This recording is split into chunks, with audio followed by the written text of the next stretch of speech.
कानपुर का green park stadium, इस stadium ने इंडिया को बहुत सारे प्लेयर्स दिए। यूपी को रणजी ट्रॉफी जिताने वाले प्लेयर्स यहीं से निकले। यहाँ का हॉस्टल बड़ा मशहूर है, हॉस्टल के किस्से बहुत ज़्यादा मशहूर हैं। तमाम सारे किस्से आपने सुने होंगे, लेकिन इस कानपुर शहर से आईपीएल में खेलने वाला पहला प्लेयर कौन था पता है आपको? अगर नहीं पता है तो गूगल तक मत जाइएगा, मैं बताऊंगा आपको। मेरा नाम सूरज है, आप स्पोर्ट्स टापू देख रहे हैं और आज के इस इंटरव्यू में हम आपकी मुलाकात करवाने वाले हैं उस प्लेयर से जो कानपुर से निकलकर आईपीएल खेलने वाला पहला प्लेयर बना था। अंकित भाई आइए, कैसे हैं आप? एकदम बढ़िया, कैसे हैं आप? चलिए एकदम बढ़िया। तो अंकित भाई कानपुर से निकलकर आईपीएल तक जाने वाले पहले क्रिकेटर थे और आज के इस इंटरव्यू में हम इन्हीं से बात करेंगे। तो चलिए शुरू करते हैं। माही भाई का रूम हमेशा ओपन रहता है। उन्होंने सबको बोल के रखा हुआ, किसी को भी कभी भी कोई प्रॉब्लम हो मेरे रूम पे आ जाओ, मुझसे बात करो आके। गौती भाई ने एक मैच में पहले ही मुझे बता दिया था कि किंग्स 11 वाले मैच में कि लास्ट ओवर तुमको ही डालना है। सर घर वालों ने कभी खेलने से मना नहीं किया मुझे।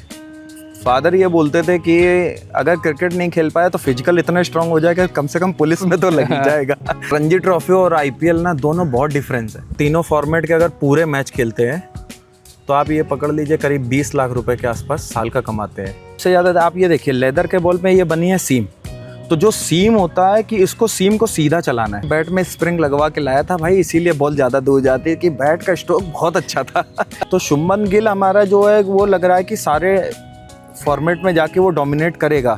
तो 17 से लेके आप 19 वाला जो आप पीरियड निकालिए तो हमारे फास्ट बॉलर सारे अच्छे कर रहे थे। विराट भाई की कैप्टनसी में सब ने अच्छा किया। तो जसप्रीत बुमराह का एक्शन पूरा अलग है यार, इसको ये सही करना चाहिए। गैब भाई ने गुस्से से मेरी तरफ देखा, टोपी उतारी और ज़मीन में फेंकी और कह रहा है कि यार पूरी दुनिया मेरे ऊपर फील्डिंग पे ट्रस्ट करती है और तुझे मेरे ऊपर ट्रस्ट नहीं है। तो रैना भाई के लिए सिक्योरिटी थी तो वो हटा रहे थे और उस बंदे को फ़ोटो चाहिए थे। उसने क्या किया कि उसने कॉलर पकड़ के खींच लिया। हम लोगों ने मैच के बाद उनसे पूछा जाके, दीपक से, मैंने कहा भाई दीपक क्या हुआ भाई बताओ। मोहित भाई भी मेरे साथ थे। तो फिर उन्होंने बताया कह रहे कि धोनी भाई आए, कह रहे यार ये बता तो मैंने तुझसे बोला था दुनिया की कोई भी बॉल डाल, सिर्फ नकल बॉल मत डाली क्योंकि तेरे पे कॉन्फिडेंस बिल्कुल भी नहीं है मुझे, तो कम से कम वो तो कर दे। कह रहा मैंने फिर भी डाली। तो फिर वो दौड़ के आया, कह रहे अब तू नहीं डालेगा नहीं तो मैं तुझे ग्राउंड से बाहर भेज दूंगा। अक्षर पटेल का शौक है। अक्षर पटेल चाय के बहुत शौकीन है तो उनके साथ हम लोग निकल जाते थे इंदौर में जब मैच होते थे। चक दे इंडिया हम सब ने देखी और जिसके भी करियर में उतार चढ़ाव आए होंगे उसने कभी ना कभी खुद को कबीर खान से रिलेट किया होगा। कबीर खान यानी चक दे इंडिया में जो कोच थे, और कबीर खान से रिलेट करने वाले बहुत सारे लोगों में कुछ ऐसे लोग भी हैं जिनकी अपनी अचीवमेंट्स भी बहुत ज़्यादा, मतलब अगर बताने बैठा जाए तो ठीक ठाक टाइम उसमें बीत जाएगा। तो इन्हीं में से एक अंकित भाई हमारे साथ हैं। अंकित भाई आप कैसे खुद को रिलेट करते हो कबीर खान से? सर कबीर खान तो उन्होंने कोच का रोल किया था, लेकिन जो उसमें उन्होंने जो वाइब्स डाली थी मूवी में कि प्लेयरों को मोटिवेट करने का, कि कैसे आप मोटिवेट कीजिए, अपने आप को कैसे आगे लेके आना, गेम को इम्प्रूव करना है, तो वहाँ पे था। क्योंकि मैं जब 13 में खेला, आईपीएल खेला, फिर उसके बाद इंजरी से सीएसके से बाहर हुआ, फिर 1 साल आने के बाद रणजी ट्रॉफी में खेला, पूरे मैचेस नहीं मिले मुझे। तो उसके बाद वो सब चीज़ें दिमाग में चल रही थी कि यार मेहनत करनी है, अगर मेहनत नहीं करोगे तो आगे नहीं खेल पाओगे। यूपी टीम में कंपटीशन इतना था, यहाँ पे हमारे पास आरपी भाई थे, पीके भाई थे, भुवनेश्वर भाई इंडिया खेल रहे थे, सुदीप त्यागी भाई थे, तो इतने इंटरनेशनल बॉलर जो थे उनसे आपको कॉम्पिटिट करना है। तो फिर दिमाग में केवल वही चल रहा था कि यार कुछ तो करना है। तो उस टाइम पे एक जो होता है कि चक दे इंडिया से एक होता ना कि आप गाना सुन रहे हैं तो फिर एक बूस्टअप मिलता था। फिर उसके बाद फिर मैंने प्लान किया, एमआरएफ चला गया। वहाँ पे एमआरएफ में जाके 5 से 6 महीने मैंने ट्रेनिंग किया। फिर उसके बाद आया यहाँ पे यूपी में कमबैक हुआ, उस सीज़न अच्छा परफॉर्मेंस हुआ। T20 मुश्ताक अली खेला, मुश्ताक अली में शायद 2nd या 3rd हाईएस्ट विकेट टेकर था मैं। और उसके बाद सीधा फिर आईपीएल में वापस कमबैक हुआ और जाके, और टीम भी ऐसी मिली केकेआर जहाँ पे खुद शाहरुख सर थे। हाँ, तो क्या रहा, ये बहुत सारे कीवर्ड्स आ गए इसमें। केकेआर में जब आप गए तो कैसा एक्सपीरियंस रहा? क्योंकि जब हम मालिकों की बात करते हैं आईपीएल में तो कुछ मालिक हैं जो बहुत अग्रेसिव दिखते हैं, जो प्लेयर्स के साथ, मतलब उनके वीडियोज़ आते रहते हैं। किसी का नाम नहीं लेंगे, गूगल कर लीजिएगा। तो केकेआर के ड्रेसिंग रूम का क्या माहौल होता है जीत पर और हार पर? जब मैं था तो गौती भाई उस टीम में लीड कर रहे थे, तो गौती भाई के साथ मैं रहता था, तो सारा टाइम उनसे बात करना है कि कैसे करना है ग्राउंड पे वो। लेकिन इतना ज़्यादा एक तो उनसे डर लगता था क्योंकि शांत रहते हैं, कुछ ज़्यादा बोलते नहीं हैं, तो वो एक बार बस थोड़ा सा गुस्से से भी अगर देख ले तो हम लोगों के लिए तो यही था कि यार कैप्टन गुस्सा है, तो हम लोग उनसे सीखते रहते थे। पहला मैच में खेला मैं, उमेश भाई इंजरी हुई, मैं उस वाला मैच खेला, मैंने अच्छा परफॉर्मेंस किया, तो मिला तो शाहरुख सर आए, हाथ मिलाया, गले मिले, तो एक वो जो वाइब्स थी ना एक अलग ही हो रही कि यार मैं शाहरुख खान से मिल रहा हूँ, यार इतना बड़ा स्टार है जिसको टीवी पे हम लोग बचपन से देखते आ रहे हैं और आज उनसे मिल रहे हैं जाके, तो एक अलग ही मोटिवेट होता है। और रही बात टीम में हारने की, तो वहाँ पे इतना ज़्यादा हारने और जीतने पे ओनर्स के बिहाफ पे मैं बोलूँगा कि वहाँ पे कोई भी वहाँ पे प्रेशर नहीं है प्लेयर के ऊपर। जो था ग्राउंड की चीज़ ग्राउंड पे ही ख़त्म हो जाती थी। गौती भाई वहाँ पे सारी चीज़ देखते थे और वही बोलते थे। अगर किसी को प्लेयर को कुछ बताना है तो वो पहले से बता के रखते थे कि यार नहीं ऐसा करना है या वैसा करना है। एक इंसिडेंट है मुझे जो अच्छे से याद है, गौती भाई ने एक मैच में पहले ही मुझे बता दिया था कि किंग्स 11 वाले मैच में, आरसीबी से मैच था, उस वाले मैच में उन्होंने बोल दिया कि किंग्स 11 के मैच में कि लास्ट ओवर तुमको ही डालना है, प्रिपरेशन करके रखो। तो आप यहीं से सोच लीजिए कि वो बंदा कितना प्लान कर रहा है। और रही बात तो ओनरशिप की, तो शाहरुख सर तो है एकदम कूल रहते हैं, सब प्लेयरों को मोटिवेट करते हैं। आपने सबसे ज़्यादा देखा होगा कि वो रिंकू सिंह को कितना प्रमोट किया है, क्योंकि वो इतना अच्छा परफॉर्म कर रहा है। तो एज अ ओनर अगर आपको लगेगा कि आपके ऊपर सपोर्ट है किसी ओनर का, तो वो प्लेयर भी जाएगा कि यार अपना 100% दें टीम के लिए, और वैसे ही चला। अच्छा, गौती भाई का जिक्र आ रहा है। गौती भाई भी टीम इंडिया के हेड कोच हैं और जब हम ये इंटरव्यू रिकॉर्ड कर रहे हैं तो टीम इंडिया को नया टेस्ट कैप्टन मिला है। शुभमन गिल नए कैप्टन अनाउंस हुए हैं, उनके डिप्टी रहेंगे ऋषभ पंत। और इस पर सोशल मीडिया बहुत कुछ कह रहा है। सोशल मीडिया आप चलाते होंगे क्योंकि इतना घुस गया लाइफ में, उससे बच ही नहीं सकते। शुभमन गिल की कैप्टनसी पे बहुत सारी बातें हो रही, लेकिन ओवरऑल जो चीज़ घूम फिर कर आ रही वो ये आ रही है कि गौतम गंभीर इस टीम को अपनी तरह से चलाना चाहते हैं, इसलिए उन्होंने एक नए लड़के को कैप्टन बनाया जो अच्छे से कंट्रोल हो सके। क्या केकेआर में खेलते वक्त ऐसा कुछ था कि गौतम गंभीर सारी चीज़ें कंट्रोल करना चाहते हो?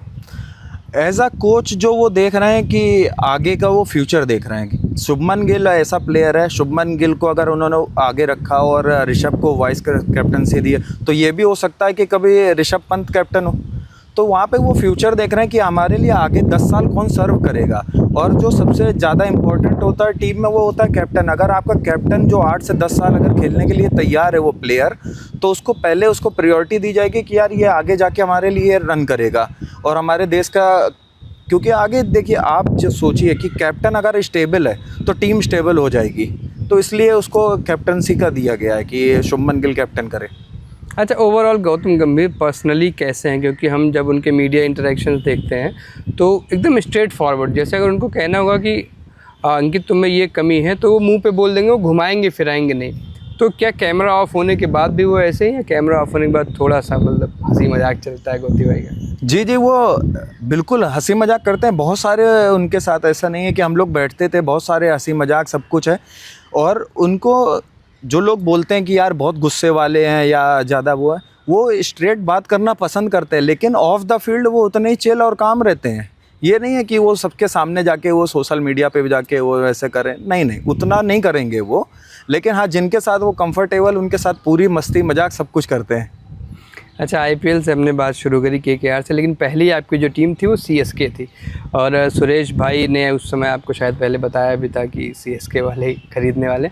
वो पूरा किस्सा क्या था? किस तरीके से पर्दे के पीछे चीज़ें चलती हैं? एक जब होता है ऑक्शन तो उसमें प्लेयर को, जैसे आपके बारे में तो आपको तो पता था कि सुरेश भाई ने कहा था, लेकिन वैसे अगर हम ओवरऑल डायनेमिक्स समझ सकें कि ये जो ऑक्शन का और फिर टीम में आने का जो प्रोसेस होता है उसमें कितनी जानकारी, कैसे क्या पता रहता है पहले? सर, ये जो किस्सा था ये बिफोर ऑक्शन का है। ऑक्शन उस टाइम पे नहीं होती, तो उस टाइम पे क्या होता था, प्लेयर के पास कॉन्ट्रैक्ट आते थे। और मैं यूपी से खेल रहा था, अच्छा परफॉर्मेंस किया था मैंने उस साल। 7 मैच में कुछ रणजी ट्रॉफी में 31-32 विकेट लिए थे। तो एक रहता है कि यार हमारे स्टेट का प्लेयर है, तो रैना भाई ने उस बिहाफ पे मुझसे बोला था कि रेडी रहना कि हम लोग कि तुमको ट्राई करेंगे। ये नहीं बोला था कि हम कॉन्ट्रैक्ट दे ही रहे हैं, उन्होंने बोला कि हम ट्राई करेंगे, तो इसलिए उन्होंने बोला। और ऑक्शन नहीं होती थी, तो प्लेयर भी ये सोचता था जिधर से पहला कॉन्ट्रैक्ट आ जाए उधर से। और मेरा तो पहला आईपीएल था, तो मेरे पास तो जब कॉन्ट्रैक्ट भी आया तो मुझे भी तब बिलीव नहीं हो रहा था कि यार ये ऐसा तो नहीं है कि फेक है, कुछ वो चल रहा हो। तो फिर कॉन्ट्रैक्ट आया, मैंने देखा, ओपन किया, मैंने रैना भाई को मैसेज किया कि भैया वो कॉन्ट्रैक्ट आया हुआ है। तो उन्होंने बोला कि तुरंत साइन करो, तुरंत भेज दे वहाँ पे सीएसके। घर वालों का रिएक्शन क्या था, कैसा था जब पहली बार कॉन्ट्रैक्ट आया? घर वालों को बिलीव नहीं हो रहा था, ना मम्मी को ना पापा को। दोनों लोग कह रहे अरे ऐसे थोड़ा ना होता है, ऐसे नहीं होता भाई कि कागज़ आए और कॉन्ट्रैक्ट हो गया है, जब तक टीवी पे ना आए तब तक नहीं मानेंगे। तो ऐसा चल रहा था। पापा पुलिस में थे तो क्या बोले कि ये फ्रॉड है, इसकी जांच कराते हैं, या फिर लगा कि नहीं नहीं, पापा ये मेरे यही बोल रहे थे कि यार जब तक टीवी पे ना आ जाए, पेपर में नहीं आ जाता, तब तक हम नहीं मानते हैं। तो ऐसा चल रहा था। तो कैसा रहा सीएसके का एक्सपीरियंस, कैसा रहा उस टाइम? तो सीएसके अलग लेवल की, अब तो बहुत बुरा हाल है, लेकिन तब तो कमाल की टीम हुआ करती थी। सीएसके उस साल फाइनल खेली थी मेरे टाइम पे।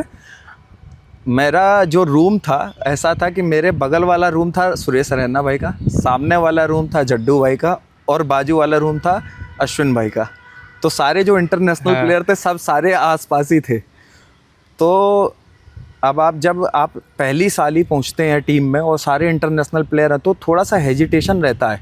और हम लोग थोड़े से ओल्ड स्कूल टाइप के हैं कि जो बड़े हैं उनको रिस्पेक्ट रहती है अलग से, उनसे कम बात करना, थोड़ा सा एक डर भी रहता है।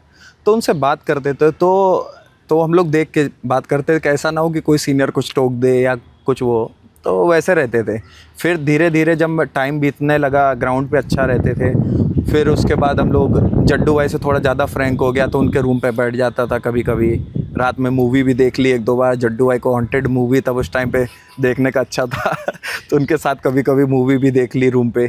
तो वैसा रहता था सारा। अच्छा, माही भाई से कितना इंटरेक्शन होता है ऐसे प्लेयर्स का? जैसे सीएसके की एक थ्योरी है कि वो 11-12 या बहुत हुआ 13 प्लेयर यूज करते हैं एक सीजन में, बदलते नहीं बार बार। तो जो 12-13 से बाहर के जो प्लेयर्स होते हैं उनसे क्या माही भाई का इंटरेक्शन रेगुलर होता है? कैसे होता है टीम मीटिंग्स वगैरह का? सर माही भाई का रूम हमेशा ओपन रहता है। उन्होंने सबको बोल के रखा हुआ, किसी को भी कभी भी कोई प्रॉब्लम हो मेरे रूम पे आ जाओ, मुझसे बात करो आके। और जो पुराने टाइम पे था तो उनके पास जो बंच था वो इतना स्ट्रॉन्ग था कि उनको ज़्यादा प्लेयरों की ज़रूरत नहीं पड़ती थी। लेकिन उसी सेटअप में विजय शंकर भी खेला था, मैं भी खेला था, मोहित शर्मा भाई भी उसी टाइम, वो पहला साल था वो खेले थे, मोहित शर्मा भाई खेले, जेसन होल्डर भी उसी सीज़न में खेला था। तो आप एक देख लीजिए कि कम से कम 15 या 16 प्लेयर तो तभी खेले थे वहाँ पे।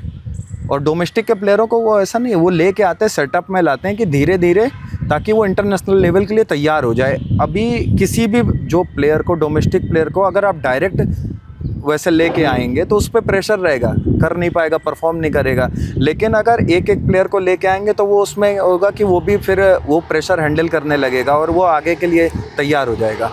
अच्छा, आईपीएल शुरू हो गया और कबीर खान से भी कनेक्शन हो गया, लेकिन जो जर्नी थी आईपीएल तक जाने की, ये तो बहुत पहले शुरू हुई होगी और वो ज़माना अलग ही था, इंटरनेट नहीं था, सोशल मीडिया नहीं था। तो किस तरीके से यूपी का एक क्रिकेटर जो अर्ली 2000 में जिसने शुरू करा अपना गेम, कैसे, क्या स्टोरी रही थी? कैसे पहली बार लगा कि जैसे इंडिया का क्या है कि छोटे बच्चे भी प्लास्टिक गेंद से, टेनिस बॉल से शुरू हो जाते हैं जी। लेकिन ये कब लगा कि अब इंडिया नहीं तो यूपी तक की टीम तक तो पहुँच जाना है और सीरियसली इस गेम को लेना है? सर जब क्रिकेट स्टार्ट किया तो कभी ये नहीं सोचा था कि इंडिया के लिए खेलने वाला हूँ या रणजी ट्रॉफी खेलूँगा जाके। बस ऐसे ही खेलता था, टेनिस बॉल खेलना है। फिर वहाँ से क्या हुआ कि आप अपने मोहल्ले में अच्छा खेलना है, फिर वो दूसरे मोहल्ले में भी आपकी बात होने लगेगी, फिर आप उनकी टीम से भी खेलने बाहर जाएंगे। फिर बड़े लोगों के साथ खेलना चालू कर दिया, उनके टेनिस टूर्नामेंट होते हैं वहाँ पे। फिर एक हमारे घर के पास एक मेरा दोस्त है मानवेंद्र सिंह, वो लेदर बॉल से खेलता था। उस टाइम पे वो अंडर 15 खेले थे। तो वो क्या होता कि पेपर में हाईलाइट हुए, उस एरिया में एक हाईलाइट हुए कि यार ये मानवेंद्र सिंह है, यूपी के लिए अभी अंडर 15 में खेले हैं। तो उनके पास जाना, उनको देखने कि भाई कौन प्लेयर खेला हुआ है। तो फिर वहाँ जाते थे, बॉलिंग में करता ही था, तब भी टेनिस बॉल से ही करता था। तो उनको लेदर बॉल से प्रैक्टिस करानी है, खुद ही फेंकने लगते थे। वो ऐसे वैसे करके धीरे धीरे फिर स्टार्ट हुआ। फिर कमला क्लब आए, कमला क्लब में हमारे कोच हैं जो शशिकांत खांडेकर सर, उनके अंडर में प्रैक्टिस की आए। फिर धीरे धीरे वही है कि 2-3 साल प्रैक्टिस किया, अच्छा सीखा क्रिकेट। फिर यूपी के लिए खेला, अंडर 16 खेला, फिर 19 आया, 2 साल 19 खेला, 25 खेला, फिर रणजी ट्रॉफी आ गया, ऐसा हुआ। तो आपने टेनिस बॉल से शुरू किया, और तो टेनिस बॉल में जब आप मोहल्ले के बड़े प्लेयर हो जाते हैं तो दूसरे मोहल्ले वाले जब अप्रोच करते हैं तो उसमें एक बड़ी चीज़ होती है धन। भाई चल आजा, अगर मैच जीते तो इतने पैसे तेरे। ऐसा कभी कुछ हुआ कि एक मैच में गए बहुत सारे पैसे जीत ले, बड़े मज़े आए? सर अब ऐसा काफ़ी टाइम हुआ है, ऐसा नहीं है कि पहले होता था टूर्नामेंट्स होते थे तो बड़े बड़े टूर्नामेंट से कहीं पे 21,000 का टूर्नामेंट हो रहा है, कहीं 51,000 का टूर्नामेंट हो रहा है, तो वहाँ पे वो लोग पहले डिसाइड करते हैं भाई तू अगर मेरी टीम से खेलेगा तो तुमको हर मैच का 100 रुपये या 200 रुपये देंगे, और उसके साथ में अगर हम लोग जीत जाएंगे तो उसमें से जो प्राइज़ मनी मिलेगा उसमें से भी बांटेंगे। तो वैसे करके होता था। तो एक बार मैच खेलने गए तो ऑफ़र आया, एक टीम कह रही है मैं तुझे 100 रुपये दूंगा, दूसरी टीम कह रही है मैं 200 रुपये दूंगा। और उसका रीज़न ये था कि मैं बॉलिंग अच्छा करता था, साथ में बैटिंग भी ठीक ही करता था। टेनिस बॉल में तो अच्छी करता है क्योंकि लंबे छक्के मारने होते हैं, तो वैसे होता था उसमें चल रहा है। तो फिर आखिरी में डील डन हुई है कि 500 रुपये मैच के मिलेंगे। ये फिर ऐसे डन हो गई है। ये किस साल की बात है? ये सर होगी 2002 या 3 की बात बता रहा हूँ आपको। तब तो 500 रुपये में बहुत कुछ आ जाता होगा। हाँ जी, हाँ क्या जी। किया था पहले 500 से? पहले 500 से मैंने एक्चुअली वो 500 रुपये अपने क्रिकेट के लिए रखे थे कि उस टाइम पे क्रिकेट स्पाइक्स महंगी बहुत पड़ती थी, तो उसके लिए ही मैंने रखे थे वो पैसे। क्योंकि फादर से मैंने बहुत ज़्यादा कभी पैसे मांगे ही नहीं कि क्रिकेट के लिए कि बहुत ज़्यादा पैसे मुझे चाहिए हो, क्योंकि मुझे पता था मेरे फादर पुलिस में सिपाही थे, तो उस हिसाब से घर की कंडीशन मुझे पता थी, तो ज़्यादा नहीं खर्च किया पैसा, जो भी मिला अपने ऊपर ही लगाया। अच्छा, घर वालों को कितना सपोर्ट था जब आपने स्विच किया कि मतलब अब नहीं प्रोफेशनली क्रिकेट ही खेलना? क्योंकि जब हम बचपन में खेलते हैं स्कूल टाइम में तो सबको लगता है शौक है एक दिन ख़त्म हो जाएगा, लेकिन ये शौक जब पैशन बना तो घर वालों का कितना सपोर्ट था? सर घर वालों ने कभी खेलने से मना नहीं किया मुझे। फादर ये बोलते थे कि अगर क्रिकेट नहीं खेल पाया तो फिजिकल इतना स्ट्रांग हो जाएगा कम से कम पुलिस में तो लग ही जाएगा। तो वो एक जो मिडिल क्लास मेंटेलिटी थी वो हमारे घर में थी, और उनका कहना था कि भाई खेल तो रहे हो, साथ में पढ़ाई भी करते रहना। तो पढ़ाई भी इम्पोर्टेंट रखी गई है मेरे लिए कि हाँ भाई अगर 2 घंटे खेले तो 1 घंटे पढ़ाई भी कर लेना, कम से कम आगे जाके पुलिस में लग तो सकते हो। तो क्या पुलिस की भर्ती देखी कभी? कभी मौका ही नहीं मिला, खेलता रहा मैं हमेशा से। सही चलता है। हाँ, मैंने 2009 में खेला, अंडर 16 खेला, और उसके बाद से मैं खेलता ही रहा। और जो पहला ब्रेक लगा वो अभी मैंने जब रिटायरमेंट अनाउंस किया था तभी। अच्छा, जब टेनिस से आपने लेदर पे स्विच किया, तो अगर कोई बच्चा हो जो टेनिस से शुरू कर रहा हो, लेदर पे स्विच करना चाहता हो, तो सबसे जो बेसिक 2-3 बातें होती है जो ध्यान में, क्योंकि अब टेनिस में ग्रिप का उतना असर पड़ता नहीं, उस पर सेम ही हर तरफ से गिरता है, लेकिन लेदर बॉल में ग्रिप आपको बहुत सारी ग्रिप्स का ध्यान रखना होता है। तो सबसे बेसिक जो 2-3 चीज़ें हों अगर कोई स्विच कर रहा हो, अगर बता पाए आप। सर बेसिक जो होता है ना, सबसे ज़्यादा आप ये देखिए लेदर के बॉल में ये बनी है सीम, तो जो सीम होता है कि इसको सीम को सीधा चलाना है। सबसे पहला बेसिक है कि आप रिस्ट से इसको जितना सीधा चलाएंगे आप उतनी हेल्प मिलेगी। उसके बाद चीज़ें आती हैं कि आप इसको कितना सीधा ज़मीन पे गिरा रहे हैं। उसके बाद चीज़ें चालू होंगी कि आप इन स्विंग कराना है तो फिर उसका कितना आप उसको एंगल दे रहे हैं, वो स्विंग के हिसाब से फिर वैसे चली जाएगी कि आपको आउट स्विंग कराना है या इन स्विंग कराना है। पुराना बॉल हो गया तो वो रिवर्स स्विंग होगा, कटर करना है तो कैसे करना है, रिस्ट को रोल करके कटर कराना है, तो वो बाद में आएगी। लेकिन जो सबसे पहला बेसिक फास्ट बॉलर का है कि इसको ऊपर ही बॉल गिरना चाहिए ज़मीन पे। अगर आप ये गिराना चालू कर दिए तो आप क्या है कि आपने शुरुआत कर दी क्रिकेट की सही, उसके बाद सारी चीज़ें चालू होंगी, क्योंकि जितना सीधा रहेगा उतना आपको हेल्प मिलेगा। तो ये जब मतलब अब पहले आपने स्विच करा, फिर आपकी जो सबसे ख़तरनाक वाली गेंद थी जो बाद में जाके धीरे धीरे एक उम्र के बाद हल्की होती जाती है, वो वाली डिलीवरी आपकी सीम से और कैसे, रिस्ट पोजीशन क्या होती थी? क्योंकि बहुत सारे बच्चे हैं जो खेलना तो शुरू कर देते हैं, लेकिन बड़ी इंपॉर्टेंट, जैसे प्रवीण भाई से बात हो रही थी तो वो कह रहे थे भाई मुझे कोई भी गेंद दे दे मैं स्विंग करा दूंगा। जी, तो स्विंग कराना एक आर्ट है, तो उस आर्ट को बेहतर करने के लिए रिस्ट पोजीशन और सीम पोजीशनिंग पर अगर थोड़ी सी हेल्प मिल जाए, क्योंकि हाथ में बॉल है जी, तो बहुत सारे बच्चे देखेंगे ग्रीन पार्क में ही खेल लेंगे, कमला क्लब में या कहीं भी, तो कैसे क्या बेसिक सीम जो इन स्विंग और आउट स्विंग की होती है? सर ये बेसिकली क्या होता है कि जो साइनिंग पार्ट है ये इसका सबसे ज़्यादा रोल है। तो अगर जैसे मैंने ये रखा, ये क्या है, राइटी के लिए मैं बॉल डालने जा रहा हूँ और अगर साइनिंग साइड इस साइड पे रखा है, मतलब अंदर साइड है ये, अगर ये अंदर साइड पे साइनिंग साइड है और इसको मैं यहाँ से करके और इसको सीधा डिलीवर्ड करता हूँ ऐसे करके, तो अगर मैं ऐसे डिलीवर्ड कर रहा हूँ तो ये आउट स्विंग के लिए होगी, ये राइटी बैट्समैन के लिए, राइटी बैट्समैन के लिए आउट स्विंग का काम करेगा यहाँ से, क्योंकि ये साइनिंग साइड है। तो बॉल जब कटेगा इससे तो ये फिर इधर ही ट्रैवल करेगा, तो ये आउटस्विंग के लिए ये तैयार हो गई ये बॉल कि आप इससे करके सीधा हिट करेंगे, आपका अच्छा बॉल जाएगा। सबसे ज़्यादा इसमें जब स्विंग कराने के लिए आपको ज़रूरत होती है वो होती है रोटेशन। आप कितना बैक स्पिन दे रहे हैं, जितना अच्छा बैक स्पिन होगा आप उतना ज़्यादा स्विंग कराएंगे, तो वैसे चलता है। और आपको अगर इन स्विंग करना तो ये इसका चेंज हो जाएगा, फिर ये क्या बोलते हैं साइनिंग साइड है, इस साइड बाहर साइड कर लेंगे, फिर उसको ऐसे करके सीधा से आपको हिट करना है, तो उससे चलती है बॉल। आईपीएल में आप इतने साल खेले, इतनी टीम्स के कैंप में रहे, तमाम टीम्स के लिए खेला, आपका एक 5 विकेट हॉल भी बड़ा चर्चित रहा था, उसका एक विकेट जो था शिखर पाजी का कुछ मिसअंडरस्टैंडिंग हुई थी, क्या किस्सा था वो? वो मैं बॉल डाल रहा था तो उससे पहले शिखर भाई ने एक शॉट मारा, तो बॉल गया थर्ड मैन पे और मुजीबुर रहमान के पास पे बॉल गया, और वो कैच होता, अगर वो ट्राई करता तो कैच हो जाता, और वो वहीं पे रुक गया। तो पहले तो मुझे वो वहाँ पे गुस्सा आ गया कि यार ये क्या नाम है, फील्डिंग में कैच ट्राई नहीं कर रहा है, और उससे पहले वाले मैच में मैं अच्छा करके आ रहा था वहाँ पे दिल्ली वाले मैच में, तो एक वो था कि यार इस मैच में भी अच्छा करना है। बेसिकली आप ये बोल लीजिए कि होता है ना कि यार अच्छा करने का प्रेशर खुद के ऊपर बनाया हुआ था। तो शिखर पाजी ने शॉट मारा और बॉल थर्ड मैन पे गई, तो मुजीबुर गया नहीं और वो चौका हो गया। तो मैंने कहा कि कोई दिक्कत नहीं है, अगले में मैं थोड़ा सा हल्का सा नाराज़ हुआ, वापस आया, फिर बॉल डाला, तो उसके बाद फिर मैंने ट्राई किया, और उस बार क्या हुआ कि शिखर भाई ने आउटस्विंग उनके लिए आउटस्विंग डाला। शिखर भाई ने वो ऐसा प्लान कर रहा था कि अगर वो बॉल डालेंगे तो ऐसे करके आउट होगा, तो वो मैं प्लान कर रहा था, अच्छा प्लान उस समय चल रहा था। उससे पहले मैं एक्चुअली साउथ अफ्रीका गया था, तो साउथ अफ्रीका में शिखर भाई को बहुत बॉलिंग की थी, तो मुझको ऐसा लग रहा था शिखर भाई को नोट याद कर रहे हैं कि अंकित क्या बॉल करता है, तो वैसा प्लान कर रहे हैं।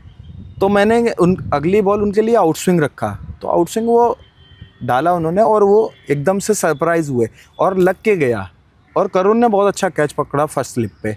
तो जैसे ही वो कैच हुआ ना, तो वो मैं भागा वो सेलिब्रेट करके, तो वो मेरे मुंह से फ्लो में एक गाली निकल गई, और जो उनको नहीं दी, शिखर भाई को मैं कभी गाली नहीं दे सकता, लेजेंड्स को कैसे आप कभी बोल सकते हैं, ये हमारे संस्कार ही नहीं है, और वो मेरे मुंह से एकदम फ्लो में निकल गया, जो फास्ट बॉलर एग्रेशन में हो गया, तो निकल गई। उसके बाद मुझे पता चल रहा है, जब मैच ख़त्म हुआ तब मुझको पता चला कि यार ऐसा हो गया।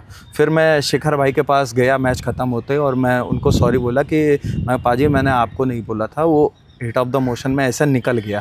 तो पाजी चिल एकदम बोले, क्या कह रहे हैं अंकित, पता है मुझे, मैं खुद ही दे देता हूँ कभी कभी तो वैसा करके उन्होंने कर दिया, जैसा एक सीनियर का होना चाहिए जूनियर के साथ, और जैसा मैंने उनके लिए मैं सॉरी तुरंत बोला जाके उनको, तो उन्होंने वैसे ही ख़त्म कर दी बात वहाँ पे। तमाम सारी आईपीएल टीम से आप खेले, सबसे मज़ेदार, सबसे इंटरेस्टिंग ड्रेसिंग रूम किस टीम का लगा? सबसे ज़्यादा मज़ेदार ड्रेसिंग रूम वैसे तो केकेआर और किंग्स 11 पंजाब दोनों का ही अच्छा रहा है, क्योंकि वहाँ पे क्रिस गेल थे, तो वहाँ पे किंग्स 11 का अलग ही माहौल बना था, और अच्छा कर भी रहे थे उस टाइम पे हम लोग। वीरूपा जी भी साथ में थे, तो वो एक अलग ही उनका जोड़ी अच्छी थी, क्रिस गेल की और वीरूपा जी की। वैसे बोला जाएगा तो केकेआर का ज़्यादा अच्छा माहौल था, अगर एक टीम को जोड़ेंगे तो। वीरू पाजी का मैक्सवेल से जब पंगा हुआ था तो आप पंजाब में ही थे? नहीं, तभी नहीं थे, जब किताब में आया था। नहीं, तब मैं इसमें था, केकेआर में था। क्या लगा वीरू पाजी एज अ पर्सन कैसे लगे? क्योंकि हम जब उनकी कमेंट्री सुनते हैं या कहीं भी उनके ट्वीट्स देखते हैं तो बड़े मज़ेदार से लगते हैं, और उनके किस्से भी मैदान के ऐसे। ड्रेसिंग रूम में जब आउट होकर आए, रन नहीं बने, तो उस टाइम गुस्से में इंसान कैसे इंसान है वीरू पाजी? वीरू पाजी को सर गुस्सा करते हुए मैंने देखा ही नहीं, उस सीज़न में मैंने कभी उनको गुस्सा होते हुए नहीं देखा। और उन्होंने तो मुझे जब मैं मैच खेलने जा रहा था उससे पहले बोला कि अंकित 4 मैच तुझे दे रहा हूँ और 40 रन का तुझे टारगेट है, 40 से 1 रन ऊपर हो जाए तो मैच को काट लेना कि 1 मैच हो गया मेरा। कह रहे 4 मैच हैं तो देखता जा, जितने कम करता जाएगा उतने मैच खेलता जाएगा। तो वैसे उन्होंने बोल दिया, तो एक मेरे पे क्या था, कंफर्ट जोन में आ गया कि भाई 40 नहीं दूंगा तो खेलता रहूँगा, तो परफॉर्मेंस अपने आप होती चली गई वहाँ पे। तो ये जब हम मालिकों की बात करते हैं तो शाहरुख खान के साथ प्रीति जिंटा भी बहुत एक्टिव रहती है, मतलब जिस तरीके से अपने प्लेयर्स के साथ बातचीत करना हो, मोटिवेट करना हो, या फिर अभी हमने देखा अदर टीम के जो प्लेयर्स हैं, जैसे यशस्वी जायसवाल से वैभव सूर्यवंशी से खूब बात कर रही थी, वीडियो आया था। तो एज अ मालिक, as a honour, Preity Zinta का बिहेवियर कैसा रहता है, जीत में भी और हार में भी? किस तरीके की बातें होती हैं अगर मिलने जैसे ग्राउंड पे आ जाती है ना वो कई बार, तो क्या बातें होती हैं? उनका भी जैसा एज अ ओनर वाइज वो जब आती हैं टीम में तो ऐसा नहीं, वो हमेशा मोटिवेट करती हैं, कभी ऐसा नहीं किया अगर ज़्यादा किसी ने मार खा ली या मैच हार गए या बैटिंग में रन नहीं हुआ तो इतना वो किसी पे प्रेशर नहीं है वहाँ पे। वो भी कभी ये नहीं बोलते, बस इतना ही बोलते कि यार अच्छा करना है, आगे मैच जीतना है, बस इतना ही। इससे ज़्यादा कभी नहीं उन्होंने कुछ बोला है किसी भी प्लेयर को। अच्छा, आप जितनी आईपीएल फ्रेंचाइज के साथ रहे मोस्टली कभी ना कभी चैंपियन बनी पंजाब को छोड़ के। जी। तो जैसे चैंपियन टीम अगर एक बार भी जीत गई तो वहाँ ड्रेसिंग रूम में जब कभी हाई पॉइंट्स की बात होती है तो एक आती है कि 2016 में एसआरएच ने जीता था आरसीबी को हरा के, या सीएसके इतनी बार जीती है, या केकेआर भी जीती है। पंजाब का, चूँकि मैं खुद आरसीबी का फ़ैन हूँ तो मैं थोड़ा और समझ सकता हूँ कि जो नहीं जीतते उनका क्या हाल होता है। लेकिन पंजाब में जब सीज़न शुरू होता था तो क्या कभी ये प्रेशर आता था कि यार इस बार तो ये जिंक्स तोड़ना, इस बार तो जीतना है? हर टीम के साथ है एक्चुअली, जो स्टार्टिंग होती है वो हर टीम जीत से ही करना चाहती है। वो चाहते हैं कि जितनी जल्दी हमारा मोमेंटम सेट हो जाए। T20 एक मोमेंटम का गेम है, अगर आपका एक बार मोमेंटम जीत में अगर सेट हो गया तो आप जीतते ही चले जाते हैं। तो वैसा हर टीमें करती हैं कि पहले 2-3 मैच अगर एकदम से जीत जाते हैं तो वो सेट हो जाते हैं, और अगर 2-3 मैच लगातार हार गई कोई टीम तो फिर उनका मोमेंटम नहीं सेट हो पाता। वो एक सबसे बड़ी प्रॉब्लम होती है। हर चीज़ टीम चाहती है कि यार पहले 2-3 मैच जीत लिए जाए तो मोमेंटम बना रहेगा, उसके बाद तो फिर आगे की चीज़ें देखती जाएंगी। ऐसा जब मोमेंटम की हम बात करते हैं तो ये सीज़न जब शुरू हुआ था आईपीएल 2025, दिल्ली ने लगातार 4 मैच जीते, मुंबई वाले लगातार हारते चले गए। अब हम पॉइंट्स टेबल देख रहे हैं तो मुंबई कहाँ है, दिल्ली कहाँ है। तो जो चैंपियन टीम होती है, मतलब सीएसके और केकेआर के साथ ठीक ठाक टाइम रहे हैं आप, और दोनों बहुत स्ट्रांग टीम्स हैं, 5 बार 3 बार चैंपियन बनी हुई। तो इन लोग का क्या अप्रोच होता है? 1-2 मैच जब हार जाते हैं तो क्या मतलब पैनिक फैल जाता है, या फिर नहीं चिल है, कोई नहीं अगले मैच में बराबर कर लेंगे? सर ये दोनों टीमें इतने बार चैंपियन हो चुकी है ना कि वो लोग, उनको पता है कि गिरने के बाद कैसे उठा जाता है, और उनके प्लेयर भी इतने जो हैं सारे मैच्योर प्लेयर हैं तो उनको पता है, तो वो चिल रहते हैं, इतना वो पैनिक नहीं करते वो लोग। अगर पैनिक करेंगे तो जो बेचारे नए बच्चे जो उस ड्रेसिंग रूम को शेयर कर रहे होते हैं वो बिल्कुल परफॉर्म नहीं कर पाएंगे, क्योंकि उनको ऊपर प्रेशर हो जाएगा कि यार हमारे सीनियर ही पैनिक कर रहे हैं तो जूनियर तो बिल्कुल करेगा।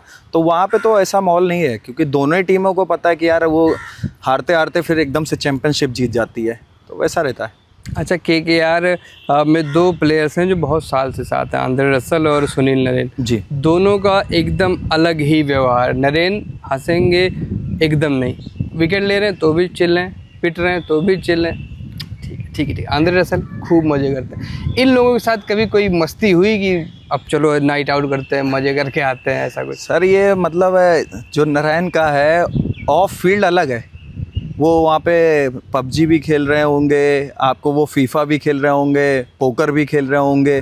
टीम रूम में एक्चुअली सारी एक्टिविटी होती है, तो वहाँ पे सारे अलग ही है। वो ग्राउंड पे वो शांत रहते एकदम, लेकिन ऑफ फील्ड पे ठीक है, एंजॉय कर रहे होते हैं वो। अच्छा, जब आपने खेलना शुरू किया था तो मम्मी से कहा था कि मैं टीवी पे आना चाहता हूँ। जी। तो टीवी पे आने के तो बहुत सारे रास्ते हैं ना, क्रिकेट ही क्यों, मतलब क्यों लगा कि ये सबसे आसान तरीका हो सकता है? सर टीवी पे आने का जो था वो तो मैंने कभी बोला था, मुझको नहीं याद है कब बोला मैंने। मम्मी हमेशा बताती हैं तो मतलब है कि बोला ही होगा। लेकिन जो मुझे क्रिकेट वाला था वो 2003 के वर्ल्ड कप से मुझे को अच्छे से याद है कि 2003 का वर्ल्ड कप हुआ तो हम लोग एक छोटी सी कॉलोनी में रहते थे रेंट पे। तो पापा ने मेरे क्या हुआ था कि टीवी घर के बाहर लगाई थी और मैट बिछा के वहीं पे सब लोगों ने पूरा वो रात में पूरा मैच देखा है। वहाँ पे पूरे मोहल्ले के लोग आए, सारे लोग वहीं पे बैठ के चाय नाश्ता सब हो रहा, पकोड़े बन रहे हैं और वो मैच वहाँ पे देख रहे थे। तो वहाँ से थोड़ा क्रिकेट के लिए और बढ़ता चला गया। 2003 के वर्ल्ड कप पे हम बात कर रहे थे, फाइनल मैच जो था, मतलब मुझे तो बहुत दिन तक सपने आए थे, क्योंकि उस टाइम मैं भी सोच रहा था कि कुछ कर ले जाऊंगा और क्रिकेट खेल लूँगा, तो थोड़ा देखते रहते थे। उस 2003 वर्ल्ड कप के फाइनल का जो ट्रॉमा है ना, वो जा ही नहीं रहा है। 22 साल हो गए, जिसने भी हमारी पीढ़ी के जो लोग हैं, अब ये बच्चे नहीं समझेंगे बाद वाले कि क्या होता है। 2023 की बात करेंगे, भाई 23 कुछ नहीं था उसके आगे। टॉस जीत के बॉलिंग ले ली और फिर रिकी पॉन्टिंग, एडम गिलक्रिस्ट ने जो रुलाया था। स्कूलों में किस्से चलते थे, वो बैट में स्प्रिंग लगा हुआ, बैट में स्प्रिंग वाला। क्या यादें हैं उस फाइनल की, क्योंकि आपने इतने बड़े माहौल में देखा, कौन कौन रो रहा था फाइनल के बाद? फाइनल में एक्चुअली सभी लोग हमारे यहाँ तो सारे लोग, पापा ने तो टीवी बंद कर दी, यार देखना ही नहीं है मुझे। हमारे घर में होता था थोड़ा सा प्रेशर, सब लोग ले जाते हैं, अगर टीम मैच हार रही होती इंडिया टीम तो उनको लगता है यार क्या हो रहा है। तो उस टाइम पे बहुत ख़राब लग रहा था, मतलब ऐसा लग रहा था कि यार क्या ही हो गया है, मतलब हम लोग मैच हार रहे हैं। उसमें आपको जैसा आपने बोला भी कि एडम गिलक्रिस्ट इतना मार रहा था वहाँ पे, तो वो बाद में स्कूल में जिक्र हो रहा है यार उसके बल्ले में स्प्रिंग था, वो स्प्रिंग लगवा के लाया था बैट में, इसीलिए वो जो मार रहा था छक्के चौके हो रहे थे। फिर बाद में याद आया, बाद में कुछ बताया था कि ग्लव्स में उसने कोई बॉल रखी हुई थी, वाली बॉल, हाँ, कि वो बॉल रख के बैटिंग किया था।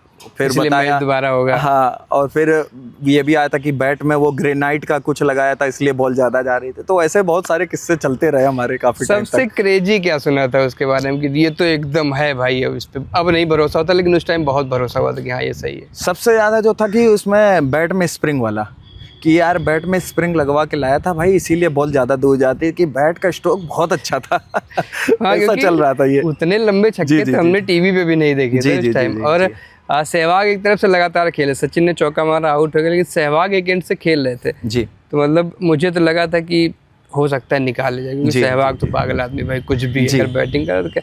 तो क्या कभी ये मन में आया सहवाग की बैटिंग देखते हुए कि, या फिर जिस तरीके से युवराज ने भी थोड़ी देर तक खेला था, तो कभी लगा था कि बालक मन को लगा हो कि अब भी मैच आ सकता है, या उम्मीदें हार गए थे? सर उस टाइम पे तो हमारे लिए जो सबसे बड़े प्लेयर थे वो सचिन पाजी थे, कि अगर सचिन पाजी आउट हैं तो मतलब हम लोग आधे तो उम्मीद वहीं खो देते कि यार ये आज ही आउट हो गए तो मतलब अब तो ख़त्म है। तो उनके आउट होने के बाद फिर बाकी लोग भी धीरे धीरे आउट हुए, तो फिर लगा कि यार अब नहीं जीत पाएंगे। तो मुझे तो लग रहा है कि मैंने तो पूरा मैच भी नहीं देखा था, जैसा याद है कि मैंने पूरा मैच भी नहीं देखा था, बाकी लोगों ने देखा, मैंने नहीं देखा मैच। अच्छा, सचिन पाजी की सबसे यादगार पारी कौन सी लगती है? बहुत सारे लोग कहते हैं वो जो उन्होंने शारजाह में खेली थी, डेजर्ट स्टॉर्म जिसको कहते हैं, कास्परोविच वगैरह को मारा था। आपकी फेवरेट सचिन तेंदुलकर की इनिंग कौन सी है, टेस्ट में या ओडीआई में, किसी भी फॉर्मेट में?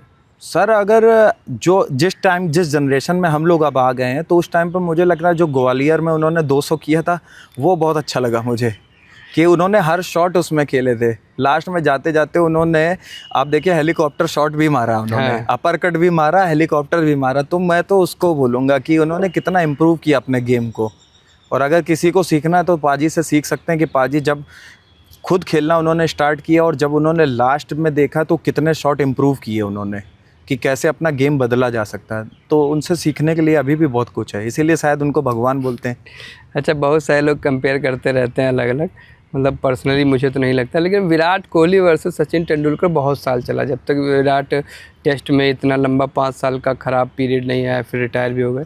तो क्या लगता है अगर ये दोनों एक साथ खेल रहे होते तो क्या ये हो पाता कि हमारे पास एक ऐसी जोड़ी होती जो हमें बहुत सारी आईसीसी ट्रॉफी जिता सकती थी? क्योंकि कहीं ना कहीं सचिन की जब हम बात करते हैं 90s में, तो वन मैन आर्मी कहा जाता सचिन को, क्रिकेट सम्राट आपने भी पढ़ी होगी। जी जी जी बिल्कुल। तो उसमें अक्सर यही आता था, वन मैन आर्मी, सचिन ने किया वो किया, लेकिन सहयोग नहीं मिला जी। विराट का अगर उस टाइम पे विराट जैसा प्लेयर होता तो क्या लगता है थोड़ा सा, मतलब जैसे बात करें, कुछ पाकिस्तान के अगेंस्ट हमारा टेस्ट रिकॉर्ड बहुत अच्छा नहीं है जी, हम बहुत कमज़ोर पड़ते थे, कई बार याद आता है कि 100-120 तक जाते जाते ऑल आउट हो जाते थे, बहुत बुरी तरह हारते थे। तो क्या चीज़ें थोड़ी सी अलग होती है? कंपेयर नहीं करेंगे कि दोनों कैसे हैं, लेकिन क्या अगर ये साथ खेल रहे होते तो थोड़ा और, ये 2003 वाला नहीं हार्ट ब्रेक आता, 2007 में पहले राउंड में बाहर नहीं होते, 11 में आके अंत में जीते, तो क्या थोड़ा सा बदलाव आता अगर साथ खेलते? सर दोनों ही अलग अलग जनरेशन के वैसे तो प्लेयर हैं, कि उनकी जनरेशन अलग है और विराट भाई की जनरेशन अलग है। जब उनका करियर का एंड था तो विराट भाई आए, लेकिन हाँ अगर वो लोग साथ में होते तो ज़रूर चेंज हो सकती थी चीज़ें, कि हाँ कुछ चीज़ें हो सकती हैं, लेकिन पॉसिबिलिटी नहीं है, क्योंकि उनके पाजी के टाइम पे दादा थे, क्योंकि तब 300 रन भी अगर बन जाते थे, 250 से ऊपर अगर रन बनते तो लगता था कि यार टीम जीत गई है। ऐसे ही लोग बोलते थे कि यार आज 270 बन गए तो आज तो जीत रही है टीम, तो वैसा था। लेकिन आज अगर 350 भी बनते तो लगता है यार फंसा हुआ है, मैच देखना पड़ेगा, तो वैसा है। और दोनों लोगों का अगर देखा जाए तो दादा का इतना अच्छा रिकॉर्ड रहा है, दादा ने भी हमेशा अच्छा किया देश के लिए, चाहे राहुल सर उन्होंने भी बहुत अच्छा परफॉर्मेंस किया है, या जो भी है XYZ जितने प्लेयर हैं सब ने ही अच्छा किया है। नहीं जीतने के लिए बोलते हैं कि इंडिया नहीं जीतती थी, तो उसका एक बहुत अच्छा रीज़न ये भी था कि दूसरी टीमों के बॉलर भी बहुत ज़्यादा स्ट्रांग थे, और बॉल का भी फ़र्क पड़ता है। जो गेम के रूल्स आजकल चेंज हो गए हैं, जिससे भी उससे फ़र्क पड़ता है। पहले एक बॉल यूज़ होती थी, वो रिवर्स स्विंग के लिए होती थी। रिवर्स स्विंग पर रन बनाना बहुत टफ होता था, और उसको ज़्यादा देर तक ये लोग, जैसे पाकिस्तानी बॉलर्स थे, रिवर्स स्विंग का बहुत ज़्यादा यूज़ करते थे। उस पर इतने रन नहीं बना सकते हैं आप। तो चैलेंजेस तब ज़्यादा थे, आज की जगह से अगर आप देखिए तो चैलेंजेस तब ज़्यादा थे, आज उतने चैलेंजेस नहीं हैं। अच्छा, सचिन आए, सचिन के बाद विराट आए, अब अगला बंदा कौन लग रहा है जो हमारी टीम में बहुत लंबे वक्त तक 10-15 साल इस तरीके से डोमिनेट करेगा बॉलर्स को? किस पे बेट है? जैसे अभी आपने जैसे शुरुआत किया था इंटरव्यू में कि शुभमन गिल के लिए बात हुई हमारी, तो शुभमन गिल हमारा जो है वो लग रहा है कि सारे फॉर्मेट में जाके वो डोमिनेट करेगा। शुभमन के साथ फिर ऋषभ पंत आ जाएगा कि ऋषभ पंत भी सारे फॉर्मेट के लिए जाएगा, और फिर उसके बाद जैसे बीच में अभी साई सुदर्शन है, या फिर अभी कुछ लोग लेके आ, जैसे करुण को अभी वापसी कराई, तो वापसी कराई अच्छा है, क्योंकि करुण ने अगर रन करेगा तो एक मैच्योर प्लेयर वापस टीम में आके परफॉर्म करेगा आके, क्योंकि इतने साल का गैप होने के बाद वापस आया है।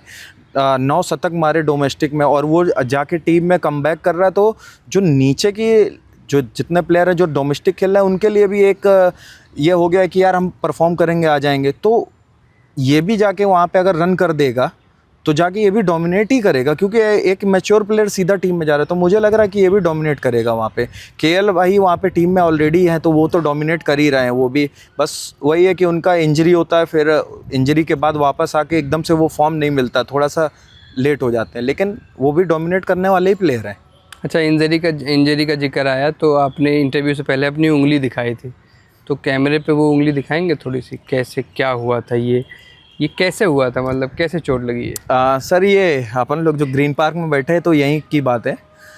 हमारे कोच थे तब वेंकटेश प्रसाद सर, तो वो कैचिंग करा रहे थे। आप हम लोग जहाँ बैठे हैं ना, बिल्कुल यहीं पे हम लोग फील्डिंग कर रहे थे, बस थोड़ा सा इधर पे उन्होंने कैच मारा वहाँ से, तो कैच थोड़ा सा नीचे आया। तो मैंने क्या किया कि कैच के लिए तो हल्का सा आगे डाइव किया, तो वहाँ पे जो स्प्रिंकलर लगा हुआ है, तो उसका वहाँ पे थोड़ा सा गड्ढा सा था, तो उस जगह पे उंगली चली गई, तो वो डिसलोकेट हो गई। तो फिर वहाँ पे हल्का सा लीगामेंट टियर हुआ, लेकिन उसके बाद मैं खेलता रहा, उसके सर्जरी नहीं कराई, क्योंकि अगर आप सर्जरी कराएंगे तो वही है कि 5-6 महीने आपको रेस्ट लेना है। लेकिन क्रिकेट अच्छी चल रही थी तो सर्जरी कराई नहीं, और फिर छोटी फिंगर थी, उसका इतना यूज़ भी नहीं था बॉलिंग में और ना ही बैटिंग में, तो खेलता चला गया, तो उससे मुझे प्रॉब्लम नहीं हुई। लेकिन अभी जब मैं खेल रहा था 2022 में, तो सर्विसेज वाले ग्राउंड पे, पालम वाला जिसको ग्राउंड कहते हैं, तो उसके ग्राउंड पे एक कैच आया सर्विसेज से मैच, उसमें कैच आया, सॉरी सर्विसेज नहीं, सौराष्ट्र से मैच था,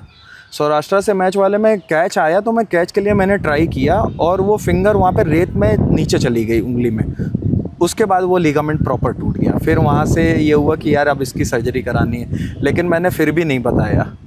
मैंने इस पे वो अपना जो क्रेप बैंडेज आता है उसको टाइप का बांध के उसको आगे के मैच कंटिन्यू किए, और 3 मैच और खेला मैं। फिर बाद में जब डॉक्टर को दिखाया तो उसने बोला कि अब तो यार इसमें सर्जरी होगी, तो मैंने कहा ठीक है, आराम से कराएंगे सर्जरी, खेलना ज़रूरी है। अच्छा, तो इंजरीज का क्या मतलब, जैसे पेस बॉलर्स के लिए हम कहते हैं कि इंजरी एक सेटबैक और पूरे करियर की ऐसी, जैसे कमलेश नागरकोटी हो गया आपका, कार्तिक त्यागी हो गया, ये सारे बच्चे बहुत अच्छा करके आए थे, लेकिन फिर रेगुलर नहीं रह पाए इंजरीज के चलते। बुमराह को कैप्टन ना बनाने के पीछे एक बड़ा रीज़न दिया जाता है कि वो उनकी बॉडी बहुत मजबूत स्थिति में नहीं रहती, और शायद इंग्लैंड में वो 3 ही टेस्ट खेलेंगे, ऐसा कुछ। अब तमाम सारे हैं बॉलर्स हैं जो चोट के चलते बड़ा बुरा हाल हो जाता है। तो आपका जो करियर रहा इसमें भी चोट का, कंधे की चोट ने आपका बहुत काम ख़राब किया। तो जो नए बच्चे आ रहे हैं वो किस तरीके से खुद को प्रिपेयर करें कि कम से कम इंजर्ड, जैसे कुछ चोटें हैं उनसे आप नहीं बच सकते, आप एक पेस बॉलर, कमर पे जोर पड़ेगा, कंधे पे जोर पड़ेगा जी। तो उसके लिए अगर कुछ सावधानियां आप अपने अनुभव के आधार पर, 10-15 साल आपने क्रिकेट खेली, 2004 से आप लगातार खेलो, 20 साल से ज़्यादा हो गए, तो उसके आधार पर अगर कुछ बचाव हो कि चोट से ऐसे बचा जाए। सर जो मेरे इंजरी आई थी शोल्डर वाली, तो वो कोई बॉलिंग से नहीं आई, ना ही थ्रो से आई। तो मैं तो फील्डिंग कर रहा था, बॉल रोकने के लिए मैंने रोप के पास मैंने स्लाइड किया और रोप के ऊपर ही चला गया, तो वो वहाँ पे फिर मसल टियर हुआ, पीछे से लिगामेंट भी गया, तो उसकी वजह से वो इंजरी आई। तो मेरा बॉलिंग से नहीं गया शोल्डर।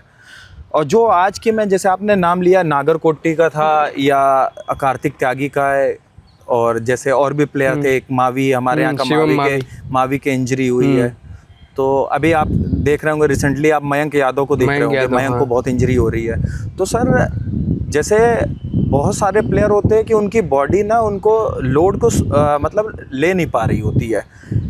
फास्ट बॉलिंग का जो काम है वो एक्चुअली में बहुत लोड वाला है। आप दौड़ के आ रहे हैं, फिर जंप ले रहे हैं, जंप के बाद आप बॉल डिलीवर्ड कर रहे हैं, फिर रुक रहे हैं, फिर आप आगे अपना फॉलो थ्रू कंप्लीट कर रहे हैं। तो काफ़ी मूवमेंट एक साथ हो रहे हैं और हमारी जो बॉडी बनी हुई है वो एक सीधा भागने के लिए बनी हुई है।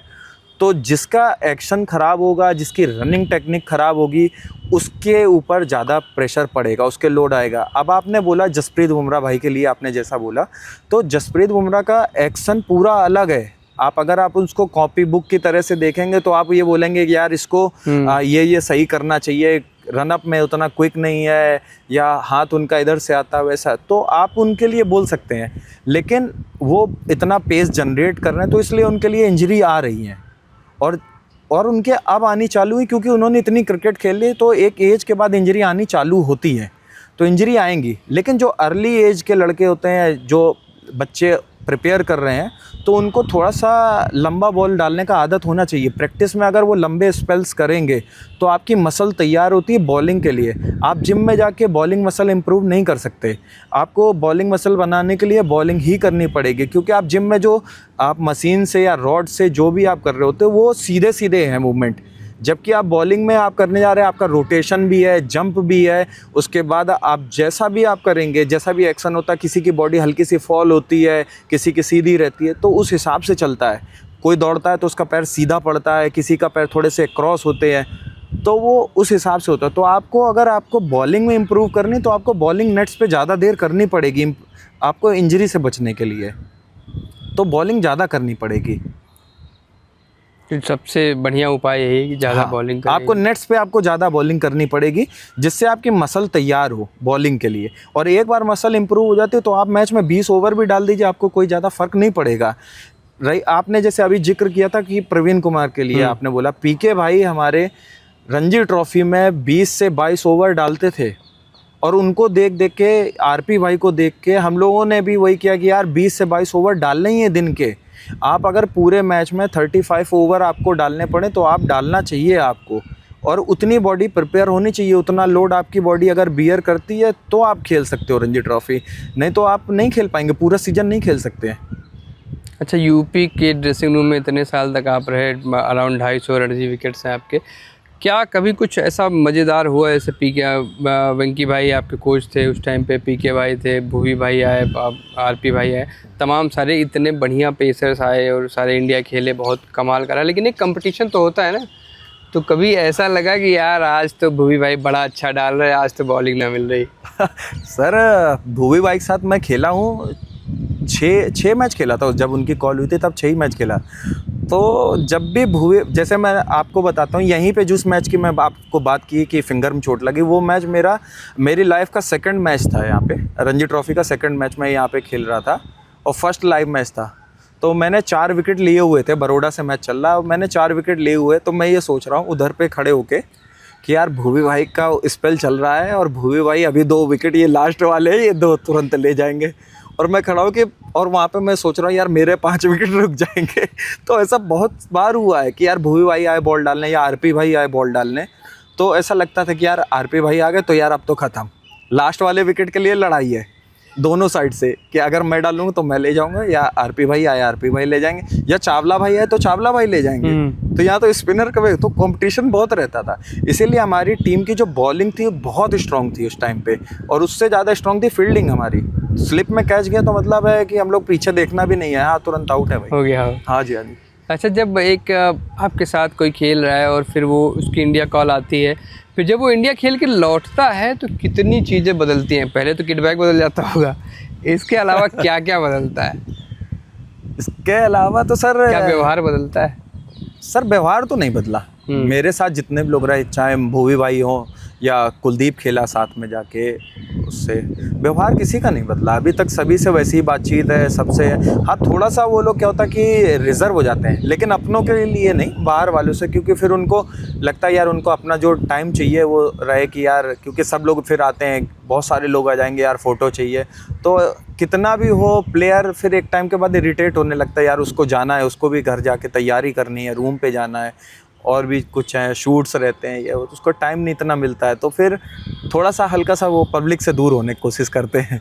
अच्छा, कितनी मुश्किल आती है कि जैसे आप शुरू कर रहे हो तो 4 लोग कहते हैं अरे यार कहाँ टाइम वेस्ट कर रहा है, लेकिन फिर जब आप सफल हो जाते हो, आपने यूपी खेल लिया, आपने आईपीएल खेल लिया, तो उसके बाद जो लाइफ में एक सडन चेंज आता है, पहले वो लोग आपको अवॉइड करते हैं, फिर आप उनको अवॉइड करना चाहते हो क्योंकि आप मजबूर हो। जी। लोग नहीं समझते, लोगों को लगता है प्लेयर एरोगेंट हो गया, जबकि आपकी समस्या ये है कि आप 4 घंटे ट्रेनिंग करके आए तो आपको आपकी अपनी बॉडी है उसको रिलैक्स करना है, आराम करना है, तो आप उसका टाइम खोजते हो। तो ये जो सिचुएशन आती है इसमें कभी कोई ऐसा वाकया हुआ कि कोई ऐसा फैन मिला और नहीं भाई बिना फोटो खिंचाए नहीं जाने दूंगा मैं, और वहाँ पे गुस्सा आ गया कि अरे यार कैसे क्या हो रहा है? सर यहीं पे इसी ग्राउंड पे बात हुआ था कि मैच खेल के आया, आईपीएल का मैच हुआ, केकेआर से मैच, यहीं पे मैच हुआ, और उसके बाद रणजी ट्रॉफी का जो सीज़न आया तो एक ऐसे फ़ैन था वो आया यहाँ पे मिलने के लिए, और उससे क्या हुआ कि रैना भाई भी साथ में थे, तो रैना भाई के लिए सिक्योरिटी थी, तो वो हटा रहे थे और उस बंदे को फ़ोटो चाहिए थे। उसने क्या किया कि उसने कॉलर पकड़ के खींच लिया, कह रहा कि मैं फ़ोटो तो दे के जाएगा, ऐसे करके उसने बोला कि फ़ोटो तो दे के जाएगा आज। तो भाई उससे वहाँ पे डर गए हम लोग कि यार ये कैसा बंदा है कि यार ये पकड़ के कॉलर पकड़ के खींच रहा है। रैना भाई ने दिया नहीं 2 गज वाला? नहीं, रैना भाई कभी गुस्सा नहीं करते। हाँ। रैना भाई ने कभी भी गुस्सा नहीं किया, इवन वो ग्राउंड पे भी कभी गुस्सा नहीं किया। हम लोग ने खराब बॉलिंग की या ज़बरदस्ती फील्ड ले ली, चेंज कर दिया और उसके बाद मार भी खा गए, कभी गुस्सा नहीं किया उन्होंने, कभी गुस्सा नहीं किया। बहुत अच्छे से रखा उन्होंने हम लोगों को। और मतलब कभी ऐसा हुआ जैसे रैना भाई हो गए, आरपी भाई हो गए, भुवी भाई हो गए, पीके भाई, ये सारे इंडिया रेगुलर थे, लगातार खेल रहे थे जी। तो कभी ऐसा होता है कि टीम सिलेक्शन की कोई बात चल रही है और उसमें जिक्र आया कि यार सुरेश तो अवेलेबल हो नहीं पाएंगे, तो फिर कैसे कम, क्योंकि हो जाता है ना कि शेड्यूल कई बार, अब अभी हम देखें अगर तो डोमेस्टिक में बहुत कम इंडिया प्लेयर्स खेल रहे हैं। अभी इसके लिए हमने ये भी देखा कि यशस्वी जायसवाल मुंबई छोड़ के गोवा जा रहे थे क्योंकि उनको कैप्टेंसी शायद चाहिए थी, लेकिन फिर वो वापस आ गए क्योंकि उनके दिमाग में भी आया होगा भाई मैं कितने रणजी मैच खेलूंगा। बिल्कुल। तो इस सिचुएशन में बड़ा क्रूशियल सा मैच है, कभी ऐसा हुआ कि पीके भाई या भुवी भाई या आरपी भाई या सुरेश भाई अवेलेबल ना रहे हों, तो उस टाइम जो भी कैप्टन रहा हो, जो भी लीडरशिप में रहा हो, वो मोटिवेशन के लिए क्या करते हैं आपस में कि यार इतना बड़ा मैच और बड़े प्लेयर्स हमारे अवेलेबल नहीं है? सर ऐसा तो बहुत बार हुआ है कि जब रैना भाई रेगुलर खेल रहे थे और उसी टाइम पे भुवी भाई भी कॉल हो गई थी, भुवी भाई सारे फॉर्मेट खेल रहे थे, रैना भाई 2 ही फॉर्मेट खेल रहे थे, तो काफ़ी टाइम हो रहा था ऐसा। तो उस टाइम पे कैप भाई लीड कर रहे थे, फिर जब रैना भाई नहीं रहते तो कैप भाई लीड करते थे। तो कैप भाई का सीधा था कि भाई अब तू ही कहते बॉलर है, तू कैप्टन है, अपने हिसाब से फील्ड लगा और बॉल कर। कह रहा कुछ होगा तो मैं पीछे से बताऊंगा, क्योंकि वो स्लिप में रहते थे और उनके साथ रहते थे आमिर खान, हमारे विकेट कीपर। तो आमिर भाई जो भी उनको बताते थे वो उस हिसाब से फील्डिंग के तो बता देते थे आमिर भाई कि स्विंग हो रहा है तो इस समय ये वाली फील्ड करने दो। अगर मैंने बोला कि भैया ये चेंज कर सकते हैं तो उनको लगता था कि हाँ चेंज करना चाहिए तो करते थे। तो सपोर्ट रहता था, वो वहीं से बता देते हैं कि अंकित ये वाला बॉल डालना, अभी ऐसा कर सकता है, ये वाली लाइन कर सकते हैं, तो रहता, मोटिवेट पूरा करके रखते थे वो हम लोगों को। अच्छा, जब आप लगातार स्टेट टीम से खेल रहे हो, आईपीएल भी अच्छा चल रहा है, तो एक उम्मीद तो रहती ना, मतलब मन में ख्याल आता कि एक बार इंडिया कॉल हो जाए, एक बार इंडिया कॉल आ जाए। तो ये जो टाइम, ये जो फेज़ होता है, जैसे बहुत सारे बच्चे भी होंगे जो आगे आ रहे होंगे, तो ये जो फेज़ होता है कि कॉल आ नहीं रही, आप लगातार अच्छा कर रहे हो लेकिन किसी वजह से कभी कोई और बॉलर आ गया कोई, क्योंकि बॉलिंग में लगातार कंपटीशन रहता ही है। बैटिंग में एक बार को आसानी से आपको जगह मिल सकती, बीजीटी खराब गई तो चलो सरफराज को बिठा दिया, करुण को ले आया। लेकिन बॉलिंग का हम जो देखें, जो सेटअप ऑलमोस्ट वहाँ गया था उसमें से बस एक हर्षित बाहर हुआ है, बाकी ऑलमोस्ट वही सेटअप जा रहा है। तो ये जो पीरियड होता है इस टाइम का, इसमें कैसे मैनेज करते हैं, मतलब कैसे मोटिवेट कैसे रहते हैं कि नहीं अभी और अच्छा करेंगे? और जैसे हम फुटबॉल में बात करें तो फुटबॉलर्स को अगर कोई अवार्ड नहीं मिलता तो अक्सर उनका यही होता है कि मैं डबल मेहनत करूँगा। बिल्कुल। तो आप लोगों का मोटिवेशन का सोर्स उस टाइम पे क्या होता है? क्योंकि आपने क्या अचीव किया, आपने इतना सब कुछ अचीव कर लिया, आप यूपी लगातार खेल लो, स्टेट टीम से खेल लो, आईपीएल भी लगातार खेल लो, तो इसके बाद अगला स्टेप तो इंडिया ही है। बिल्कुल। वो कॉल आ नहीं रही है, तो वो मोटिवेशन उस टाइम पे कैसे रहता है? सर कोई भी प्लेयर है वो खेलना इंडिया के लिए ही चाहता है कि मैं अपने देश को रिप्रेजेंट करूंगा एक बार जाके। तो 17 से लेके आप 19 वाला जो आप पीरियड निकालिए, तो हमारे फास्ट बॉलर सारे अच्छे कर रहे थे। विराट भाई की कैप्टनसी में सब ने अच्छा किया, उमेश भाई हो या ईशांत शर्मा भाई हो, भुवी भाई हो या फिर अपने ईशांत भाई हो गए, सभी लोग जितने भी थे फास्ट बॉलर, सब सामी भाई, तो सारे अच्छा कर रहे थे। तो उस टाइम पे ये हो रहा था, हम लोग इंडिया में भी अच्छा परफॉर्म कर रहे हैं, सिराज बहुत अच्छा कर रहा था, सिराज के बाद मेरे विकेट थे तो अच्छा ही परफॉर्मेंस हो रही थी। तो वहाँ पे सिर्फ एक ही था, भाई यहाँ विकेट लेते रहो, ऊपर कोई इंजर्ड होगा तो हम में से ही कोई एक जाएगा। तो उस तरह से हम लोग अपने आप को मोटिवेट रखते हैं कि भाई करते रहो, कभी तो कॉल आएगी। अच्छा, माही भाई का दरवाज़ा हमेशा खुला रहता है। विराट के लिए ये कहा जाता है कि विराट बहुत कम एक्सेस देते हैं अपनी लाइफ में, मैदान का गेम ख़त्म होने के बाद। रोहित के बारे में कहा जाता है कि उनको बड़ा अच्छा लगता है लोगों के साथ, बच्चों के साथ घूमना, इधर उधर लंच पे चले गए, डिनर पे चले गए। तो ये जो 3 टॉप के कैप्टन रहे रिसेंट के सालों में, इनमें से सबसे बेहतर आपको कौन लगता है? धोनी वर्सेस विराट वर्सेस रोहित में एज ए लीडर? नहीं, ये नहीं देखेंगे कितनी आईसीसी ट्रॉफी जीतनी, क्या आईपीएल जीता। एज ए लीडर, एक्सेसिबिलिटी की, क्योंकि आप प्लेयर हो तो आपको एक्सेस चाहिए। आपका मैच बड़ा ख़राब गया है, अब आप किससे बात करोगे? आपको, क्योंकि आपको नहीं पता अगले मैच में खेलोगे नहीं खेलोगे, तो आप चाहोगे ना कैप्टन से थोड़ी बात हो, थोड़ी चर्चा हो, फिर पता चले कि क्या प्लान है उनका मेरे लिए। तो इस मामले में आपके अनुभव से, या फिर आपने बात करी हो, बहुत सारे प्लेयर्स होते हैं ना जो कभी आरसीबी में थे, कभी कहीं साथ मिले बैठे थे कभी। सर जितना भी आप अगर मैचेस जितना नोटिस किए हो, आप सबसे ज़्यादा देखिए सिराज के इंटरव्यू आप सुनिए, तो सिराज सीधा बोलता है कि भाई विराट भाई ने मुझको बना दिया है, या विराट भाई ने मुझे इतना बैक किया पीछे से। तो विराट भाई के साथ वो बहुत कंफर्टेबल हो गया। तो वैसे ही प्लेयर के साथ जो उसका कप्तान होता है, वो कितना अच्छा उसका बॉन्डिंग है, वो इम्पोर्टेंट करती है। तो अभी कुलदीप से मेरी थोड़े टाइम पहले बात हो रही थी, तो कुलदीप भी यही बात बोल रहा था, कह रहा है कि यार जितनी अच्छी बॉन्डिंग कप्तान से बन जाती है ना, उतना आप कंफर्टेबल रहते हो, तो अपनी आप चीज़ें खुल के बता भी सकते हो। अगर कोई भी कैप्टन अगर वो सिर्फ आपके ऊपर बोलता कि नहीं यार यही करना, तो आप कभी कंफर्टेबल नहीं हो सकते कप्तान के साथ। और कुलदीप की परफॉर्मेंस देखिए अभी कितनी निखर के आई है, इतना परफॉर्मेंस कर रहा है इस समय। तो वो था कि विराट इनके साथ में, रोहित भाई के साथ में काफ़ी कंफर्टेबल हो गया था। और विराट भाई के टाइम पे भी कुलदीप नया नया टीम में आया था, तो इतना वो खुल के कभी अपने आप को एक्सप्रेस नहीं कर पाया कुलदीप। तो वही है कि आप कितना आप बॉन्डिंग बना ले रहे हैं किसी के साथ में, वो इम्पोर्टेंट करता है। और तीनों ही कैप्टन बहुत अच्छे हैं, चाहे धोनी भाई हो, धोनी भाई भी वैसे ही थे। धोनी भाई से आप बात करेंगे जाके, वो आपको बताएंगे कि यार ये करना है। मैं भी उनके साथ खेला था तो मुझे भी पता कि वो कैसे रखते हैं प्लेयर को, प्रेशर बिल्कुल भी नहीं है। तुम खुद जाके खुद के कप्तान हो, जाओ अपने हिसाब से फील्ड लगा लो, फील्ड प्लेसमेंट तुम्हारी होगी, तुम अपने हिसाब से वो करोगे। जब तुम फेल होगे तो फिर वो आते हैं आपको बताने के लिए। सेम विराट भाई का था, विराट भाई भी वैसे ही है कि आप फेल होगे तो वो बताएंगे आके कि यार ये करिए। आपने कभी भी नोटिस करिए, अभी पिछले बीजीटी में भी देखा होगा कि यार विकेट लेके बॉलर विराट भाई की तरफ भागा। क्यों? क्योंकि विराट भाई ने कुछ प्लान किया तो वो उधर साइड पे। तो ये है, तो वो सारे लोग वही है कि उनका पहला एम है कि टीम किस हिसाब से जीतेगी। उनका पहला एम यही होता है कि यार टीम जीतनी चाहिए किसी भी तरह से। तो वो सब अपना जाके यार प्लेयरों को हेल्प ही करेंगे जाके वो। अच्छा, माही भाई का बहुत बात होती है ना, बड़े कैप्टन कूल है, लेकिन मुझे हमेशा याद आता है जब Manish Pandey non striker end पर थे और माही भाई ओए इधर देख। कभी ऐसा हुआ कि माही भाई 2-4 छक्के पड़ गए, चौके पड़े, माही भाई बड़े गुस्सा हुए, कभी डांटा उन्होंने? छक्के चौके पड़ने तो कभी नहीं डांटा, नहीं कभी भी डांटते थे? कभी भी मुझे तो कभी डांट नहीं पड़ी है। लेकिन एक किस्सा याद आया मुझे जो बहुत अच्छा था। तो मैं किंग्स 11 में था, दीपक चार ने वो नकेल बॉल डाला, फिर नो बॉल हुआ, फिर अगला फिर नकेली बॉल डाला, फिर नो बॉल हो गया। फिर धोनी भाई दौड़ते हुए आए तो दौड़ के गए, फिर दीपक से बात किया जाके। तो हम लोग ने मैच के बाद उनसे पूछा जाके, दीपक से, मैं कहा भाई दीपक क्या हुआ भाई बताओ, मोहित भाई भी मेरे साथ थे। तो फिर उन्होंने बताया, कह रहे कि धोनी भाई आए, कह रहे यार ये बता, तो मैंने तुझसे बोला था दुनिया की कोई भी बॉल डाल, सिर्फ नकल बॉल मत डाली, क्योंकि तेरे पे कॉन्फिडेंस बिल्कुल भी नहीं है मुझे, तो कम से कम वो तो कर दे। कह रहा मैंने फिर भी डाली। तो फिर वो दौड़ के आए, कह रहे अब तू नहीं डालेगा, नहीं तो मैं तुझे ग्राउंड से बाहर भेज दूंगा। ऐसा करके बात हुई वहाँ पे। तो धोनी भाई कभी गुस्सा ज़्यादा, आप देखिए बहुत ही कम गुस्सा होते हैं, वो इतना गुस्सा नहीं होते। देखिए वो भी ये बोलते हैं कि T20 का जो फॉर्मेट है वो बॉलर उसमें मार पड़ेगी बॉलर को, तो वो सपोर्ट करते हैं इसीलिए।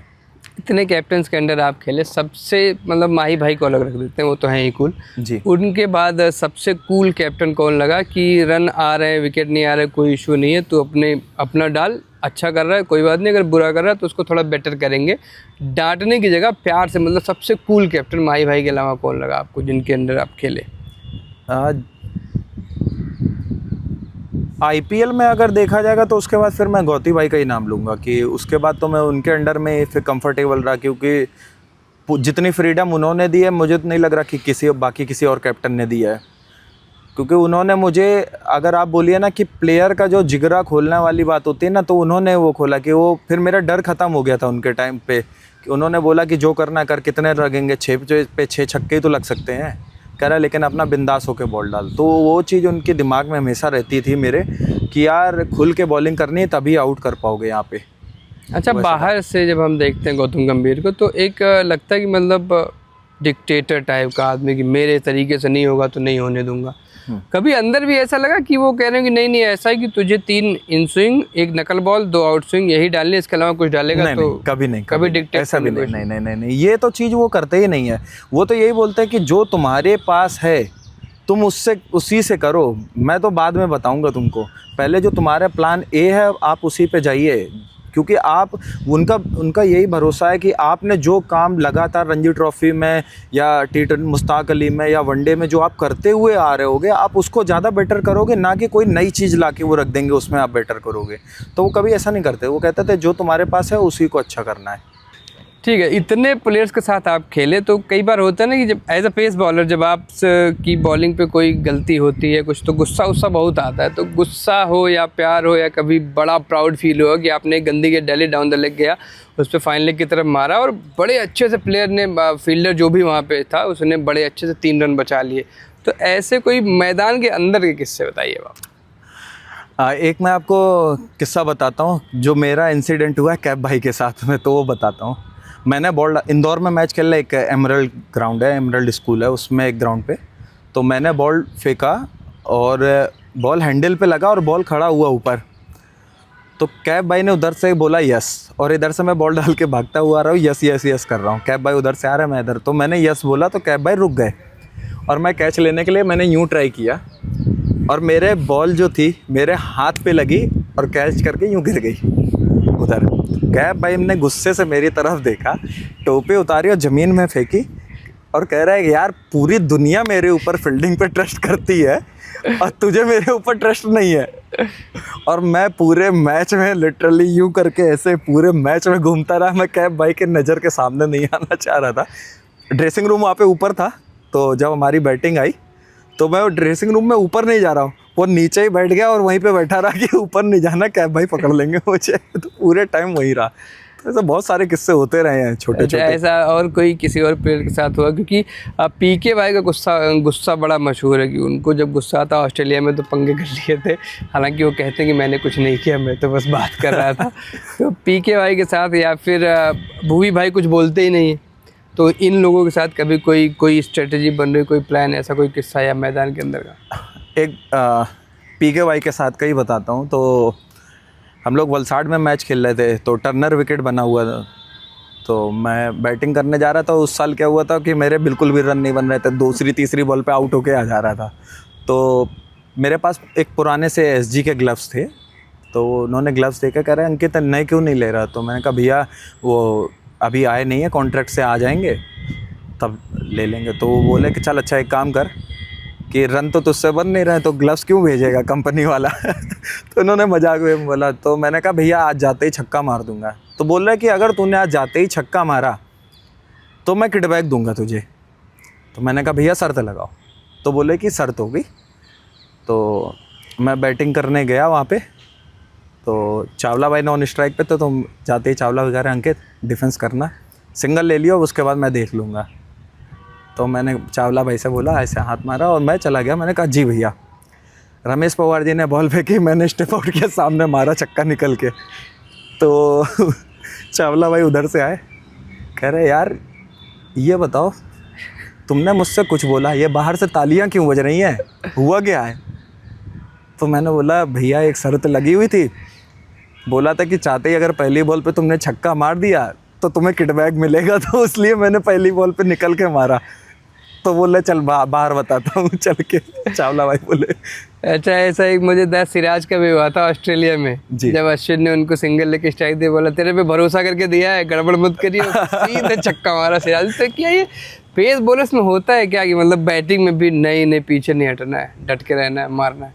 सर मतलब अगर बैट्समैन को बैटिंग ना मिले तो उसका एक बार चलता है, अगर बॉलर को बैटिंग के लिए अगर किसी ने मना कर दिया कि आज बॉल बैटिंग नहीं मिलेगी तो उसका मतलब आपने ईगो हर्ट कर दिया है। बैटिंग चाहिए बॉलर्स को, और बैटिंग में सबसे ज़्यादा जो सीरियस होता है वो बॉलर होता है। फास्ट बॉलर को बैटिंग चाहिए पहले, तो वैसा है कि बैटिंग के बारे में बहुत सीरियस रहते हैं। तो क्या बैटिंग के लिए कभी पंगा हुआ बॉलर्स में कि जैसे ये कहा गया हो कि आज सबको बैटिंग नहीं कराएंगे, 6-7 विकेट के बाद डिक्लेयर कर देंगे और उस जो 7वां विकेट होगा वो एक बॉलर होगा, तो कभी ऐसा पंगा हुआ कि सारे पैड करके बैठ गए मैं जाऊँगा मैं जाऊँगा?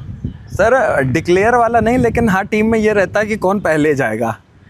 तो ये कैसे तय होता है? दयाल और मेरे साथ हुआ, अभी पिछले सीजन की बात है, आंध्रा से मैच चला तो हमारे, और उसमें ये चल रहा था कि कौन पहले जाएगा।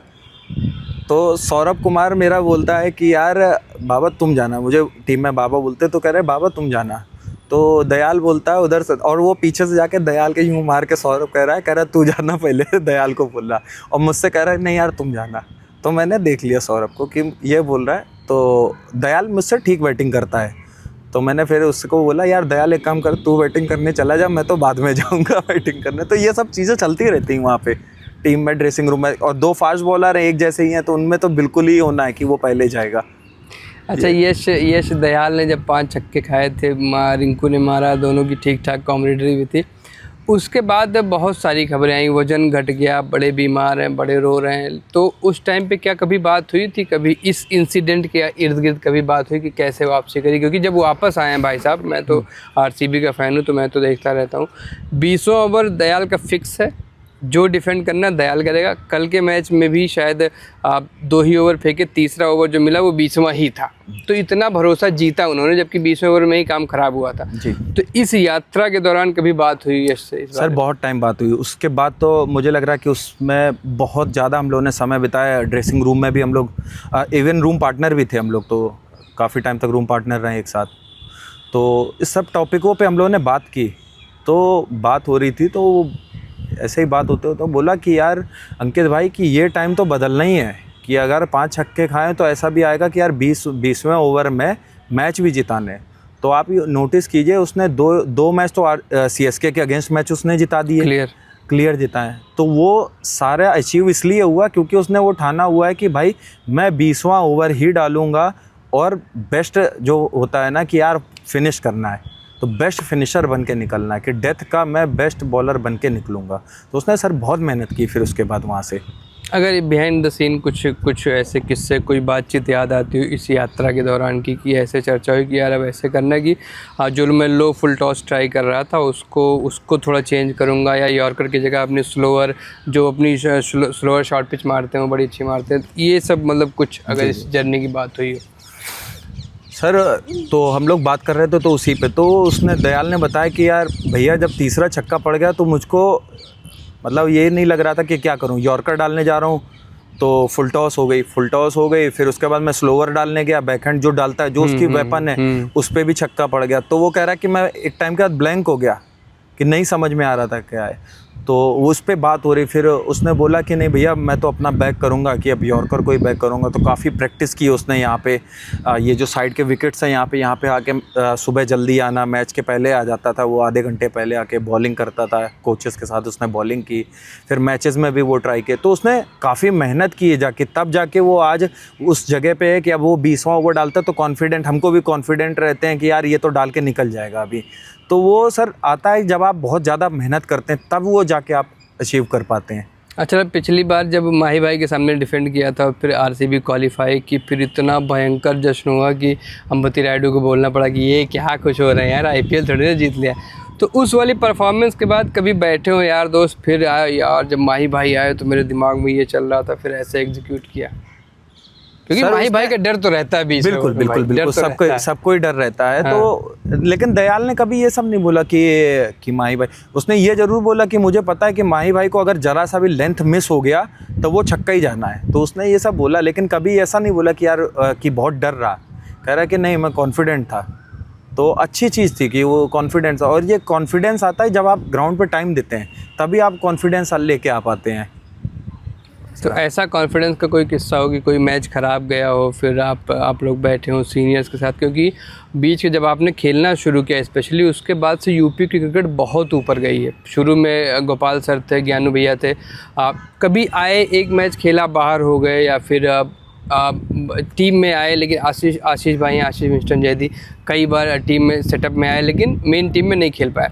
तो उसके बाद इंडियन क्रिकेट, यूपी की जो क्रिकेट है वो इंडियन क्रिकेट में बहुत ज़्यादा इन्वॉल्व हुई। सुरेश भाई आए, कैप भाई आए, तमाम भूवी भाई आए, पीके भाई खेले, यश चावला भाई खेले, पीयूष भाई इतना लंबे वक्त खेले, वो तो लकी चार्म में थे भाई साहब, 2 वर्ल्ड कप जो हमने जीते उसमें वो थे। बिल्कुल। तो ये जो आपने उठना देखा इस दौरान, कभी जो सीनियर्स आते थे इंडिया खेलकर उनसे कभी कोई किस्सा, जैसे पीके भाई का वो किस्सा है ना कि वो सचिन पाजी के साथ जब ऑस्ट्रेलिया में थे तो चावल खाने गए तो उन्होंने इतना सारा घी डाल लिया, तो पाजी को लगा कि ये कढ़ी है। तो कह रहे कढ़ी कहाँ से लाया तो बोले नहीं पाजी ये घी है, इतना घी खा लेगा। तो ऐसा कभी कोई किस्सा सुनाया हो किसी ने कुछ मज़ेदार?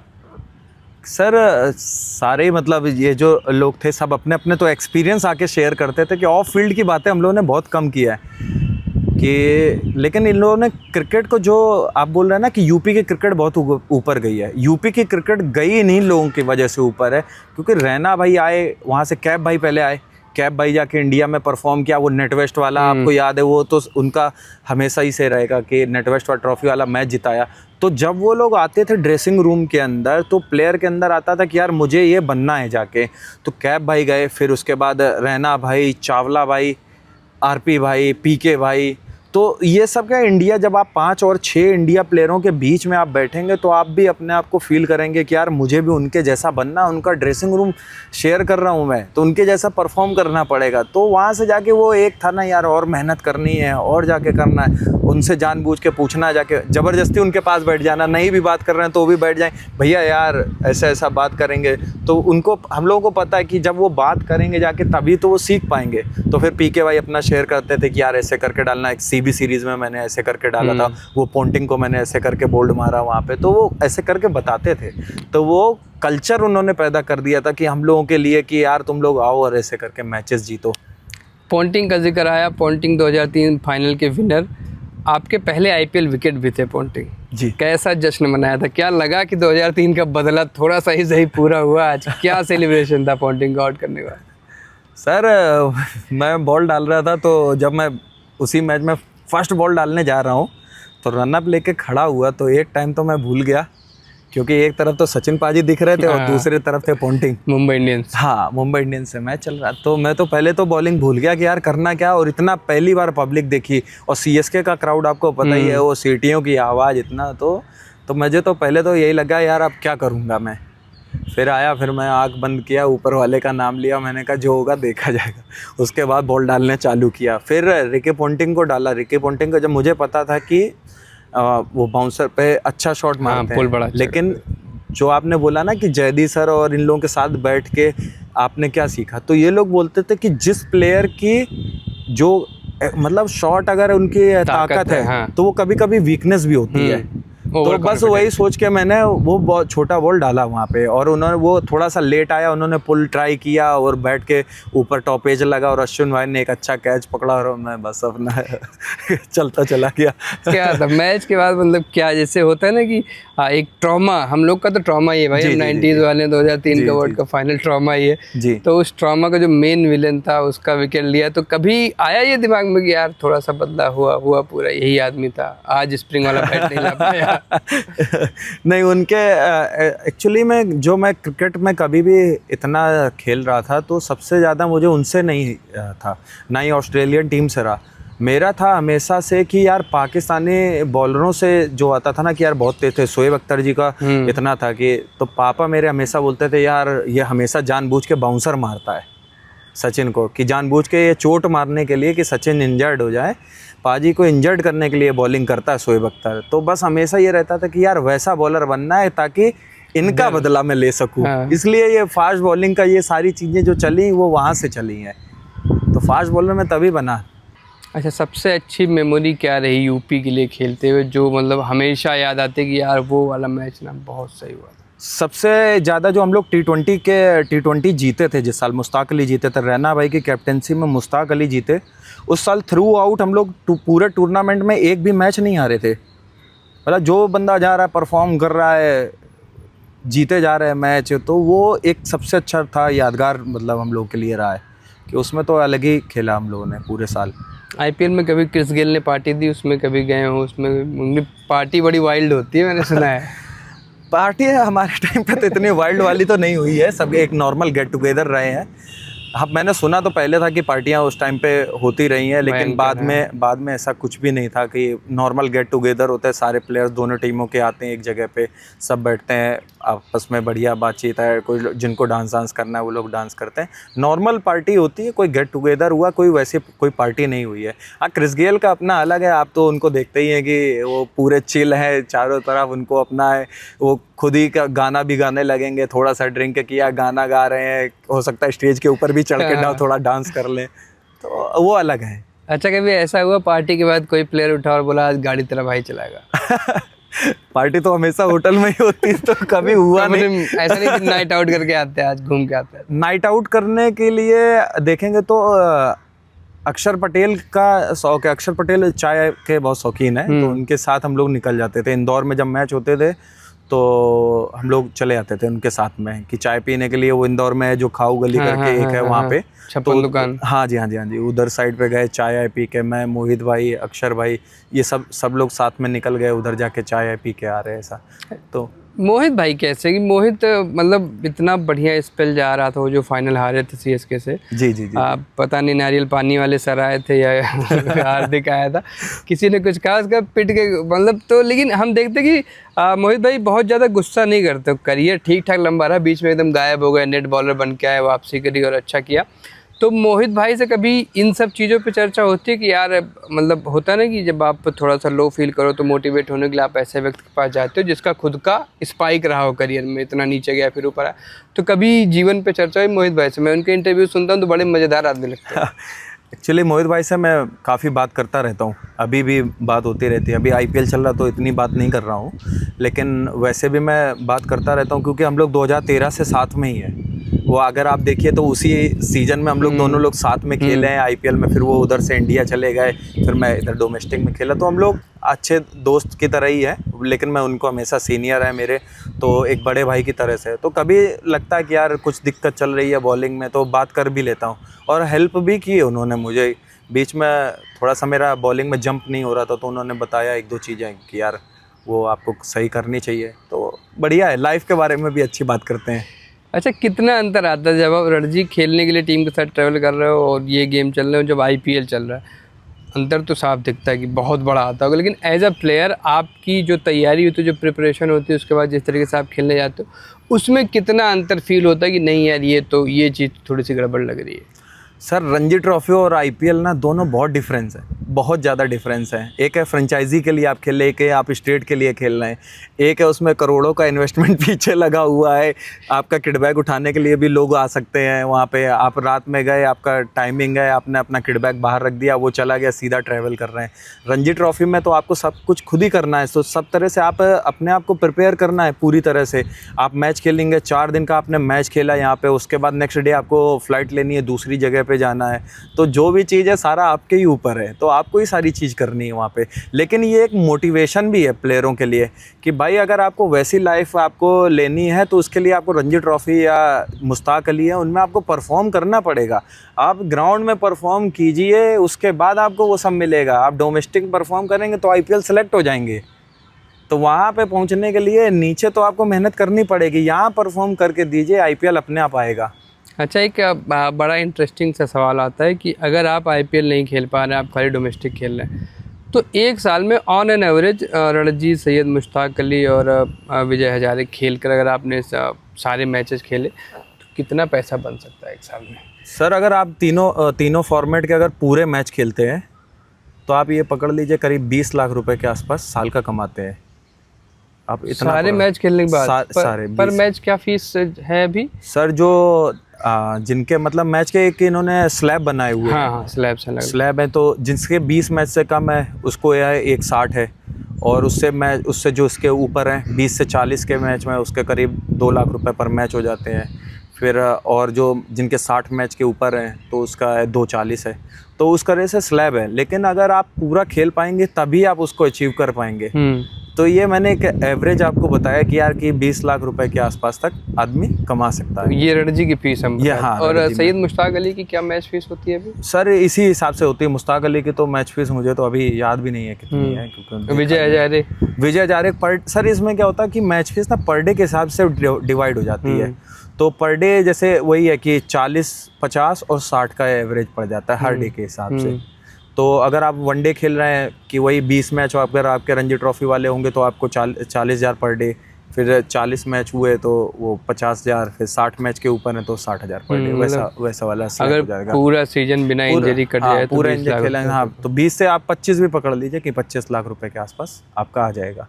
तो कहीं ये मतलब जैसे चूँकि भाई पैसा बहुत इंपॉर्टेंट है, पैसा सब कुछ है, जितना मिल जाए उतना कम है। तो क्या थोड़ा सा मोटिवेशन ये रहता है कि रणजी खेल के किसी तरह के बस एक IPL कॉन्ट्रैक्ट मिल जाए? क्योंकि हमने देखा एक IPL में बहुत सारे प्लेयर्स का पूरा बदल गया जी, इतने पैसे मिल गए। वैभव सूर्यवंशी 14 साल का है, 1 करोड़ 10 लाख में बिक गया है, तो अब सॉर्टेड है उसका मामला। तो क्या ये कहीं ना कहीं थोड़ी सी आती है कि प्लेयर्स सोचते हैं कि रणजी ट्रॉफी में हम 4 दिन पसीना बहा रहे हैं, पूरे साल खेल रहे हैं, तो जाके हमको 20 लाख मिले। IPL में अगर एक बार बिक गए, बेस प्राइस ही 20 लाख होती है, वो भी अनकैप्ड इंडियंस की। तो क्या इससे हमारी रणजी का लेवल थोड़ा सा ख़राब हो रहा है? क्योंकि हम रिसेंट के टाइम में अगर हम देखें तो कोई ऐसा बड़ा बैट्समैन हमको नहीं दिखता है कि जो 2-3 सीजन लगातार 800-700 रन मार दिए हों और इस तरीके से फिर लगे रहे कि हाँ रणजी के प्रदर्शन। क्योंकि हमारी जो टेस्ट टीम चुनी जा रही है, कभी IPL पे चुन ली जा रही है, कभी किसी पे चुन ली जा रही है। आप लगातार अगर देखो तो करुण नायर ने इतना अच्छा खेला, लेकिन उनको वापस आने के लिए IPL में आना ही पड़ा, उसके बाद ही इंडिया सेटअप में वापस आ पाए। तो क्या ये कहीं ना कहीं थोड़ा सा नुकसान हो रहा है हमारी डोमेस्टिक क्रिकेट को? सर अगर आप ये सोचिए कि आपने 1 साल खेल के रणजी ट्रॉफी खेली और एक कॉन्ट्रैक्ट मिल गया और आप उसमें खुश हो गए, तो आप ये समझ लीजिए कि आप 1 ही साल के लिए वो IPL सेटअप में है और अगले साल से आप बाहर हो जाएंगे। क्योंकि कितनी भी बड़ी कोई भी फ्रेंचाइजी हो, सब डोमेस्टिक क्रिकेट फॉलो ही करते हैं। बिना आपके डोमेस्टिक क्रिकेट के आपको वहाँ पे कॉन्ट्रैक्ट नहीं मिलेगा। या तो आप इंडिया प्लेयर बन जाइए, इंडिया खेल लीजिए जाके, तो उसके बाद फिर आपको थोड़ा डोमेस्टिक का मार्जिन मिल जाएगा, क्योंकि आपने इंटरनेशनल में जाने के बाद वहाँ के इंटरनेशनल जो बॉलर्स उनको फेस करके आए या उस प्रेशर उस ड्रेसिंग रूम को आपने देखा हुआ है। अगर आप डोमेस्टिक में अच्छा नहीं करेंगे तो आपको कोई फ्रेंचाइजी जल्दी उठाएगी नहीं, कितना भी आप कोशिश कर लीजिए कि मैं एक मैच में अच्छा कर लूँगा। और रही बात है 1-2 कॉन्ट्रैक्ट की, तो जिस हिसाब से आज क्रिकेट हो गई और महंगाई जिस हिसाब से चल रही है, तो वो आप ये समझिए 2-3 साल के लिए आपने पैसे कमाए, उसके बाद वापस आपको फिर वही A to Z स्टार्ट करना पड़ेगा। और क्रिकेट में अगर आपने 2-3 साल ख़राब कर दिए ना, तो आपकी जगह कोई और आ जाएगा। तो अभी आप जैसे बात कर रहे थे करुण नायर की, करुण नायर ने इतना अच्छा डोमेस्टिक परफॉर्म किया, उसके बाद इसलिए उसका ये वेट किया गया कि वो इंटरनेशनल बॉलरों को कैसे फेस कर रहे हैं, इसलिए उन्होंने वेट किया है और उन्होंने अच्छा खेला, इसलिए उनको एक रिवॉर्ड मिला है। और इससे अच्छा नहीं हो सकता कि कोई डोमेस्टिक में आके परफॉर्म करके कमबैक कर रहा है, इससे अच्छा रिवॉर्ड क्या हो सकता है किसी के लिए भी। अच्छा, क्या प्रोसेस होती है IPL में सेलेक्ट होने की? स्काउटिंग होती है तो बड़ा बेसिक सा है, लेकिन मतलब स्टेप बाय स्टेप अगर प्रोसेस आप समझा पाएँ कि किस तरीके से प्लेयर मतलब क्लब लेवल पे खेले, या फिर अगर स्टेट लेवल नहीं खेल रहा है वो, तो क्लब लेवल पे, क्या क्लब लेवल पे भी स्काउटिंग होती है? किस तरीके का ये स्काउटिंग वाला काम करता है? सर आजकल आप नोटिस कर रहे होंगे कि हर किसी भी एसोसिएशन की उन्होंने अपनी लीग स्टार्ट कर दी। यूपी की यूपी T20 है और दिल्ली ने भी अपनी चालू कर दी है, तो ऑलमोस्ट सभी स्टेटों ने अपनी चालू कर दी है। और उस लीग में जो अच्छे परफॉर्म कर रहे हैं, तो जो स्काउट्स होते हैं वो देख रहे हैं, क्योंकि लाइव मैचेस हैं तो वहाँ पे देखते हैं कि यार कौन सा अच्छा प्लेयर कर रहा है, किसके परफॉर्मेंस ज़्यादा हैं। और स्काउटिंग वाले सारे नज़र रखे रहते हैं प्लेयर्स के ऊपर, कौन अच्छा कर रहा है कौन नहीं कर रहा है। तो उसके बाद फिर वो क्या करते हैं, वहाँ से उनको ट्रायल्स पे बुला लेते हैं। तो ट्रायल्स पे फिर वो जाते हैं वहाँ पे, फिर वो वहाँ पे उनको ट्रायल्स पे मैचेस खिलाते हैं, बैटिंग करा के वो देखते हैं, फिटनेस भी कराएंगे, कैचिंग भी कराएंगे, फील्डिंग करा के देखेंगे कि उसके बाद फिर वो देखते हैं। और वो भी लेकिन तभी उनका वो आएगा नंबर जब वो डोमेस्टिक वाले जो अपने स्टेट की टीम के परफॉर्मर जो होंगे उनके बाद नंबर आता है। अभी आप देखिए ना, यूपी से बहुत सारे प्लेयर खेले हैं अभी, चिकारा खेला और अपना समीर रिजवी खेला, जीशान अंसारी खेला, विपराज निगम खेला, तो सारे अच्छे कर रहे हैं। एक लड़का अभिनंदन भी अभी खेला बीच इसमें आया है, आरसीबी के सेटअप में खेला नहीं मैच, वो भी आया। तो वो T20 की वजह से ही आए कि हमारे यहाँ की T20 उसका लेवल उन्होंने देखा कि यार ये अच्छा कर रहे हैं यहाँ से, तो वहाँ से वो लेके गए उनको।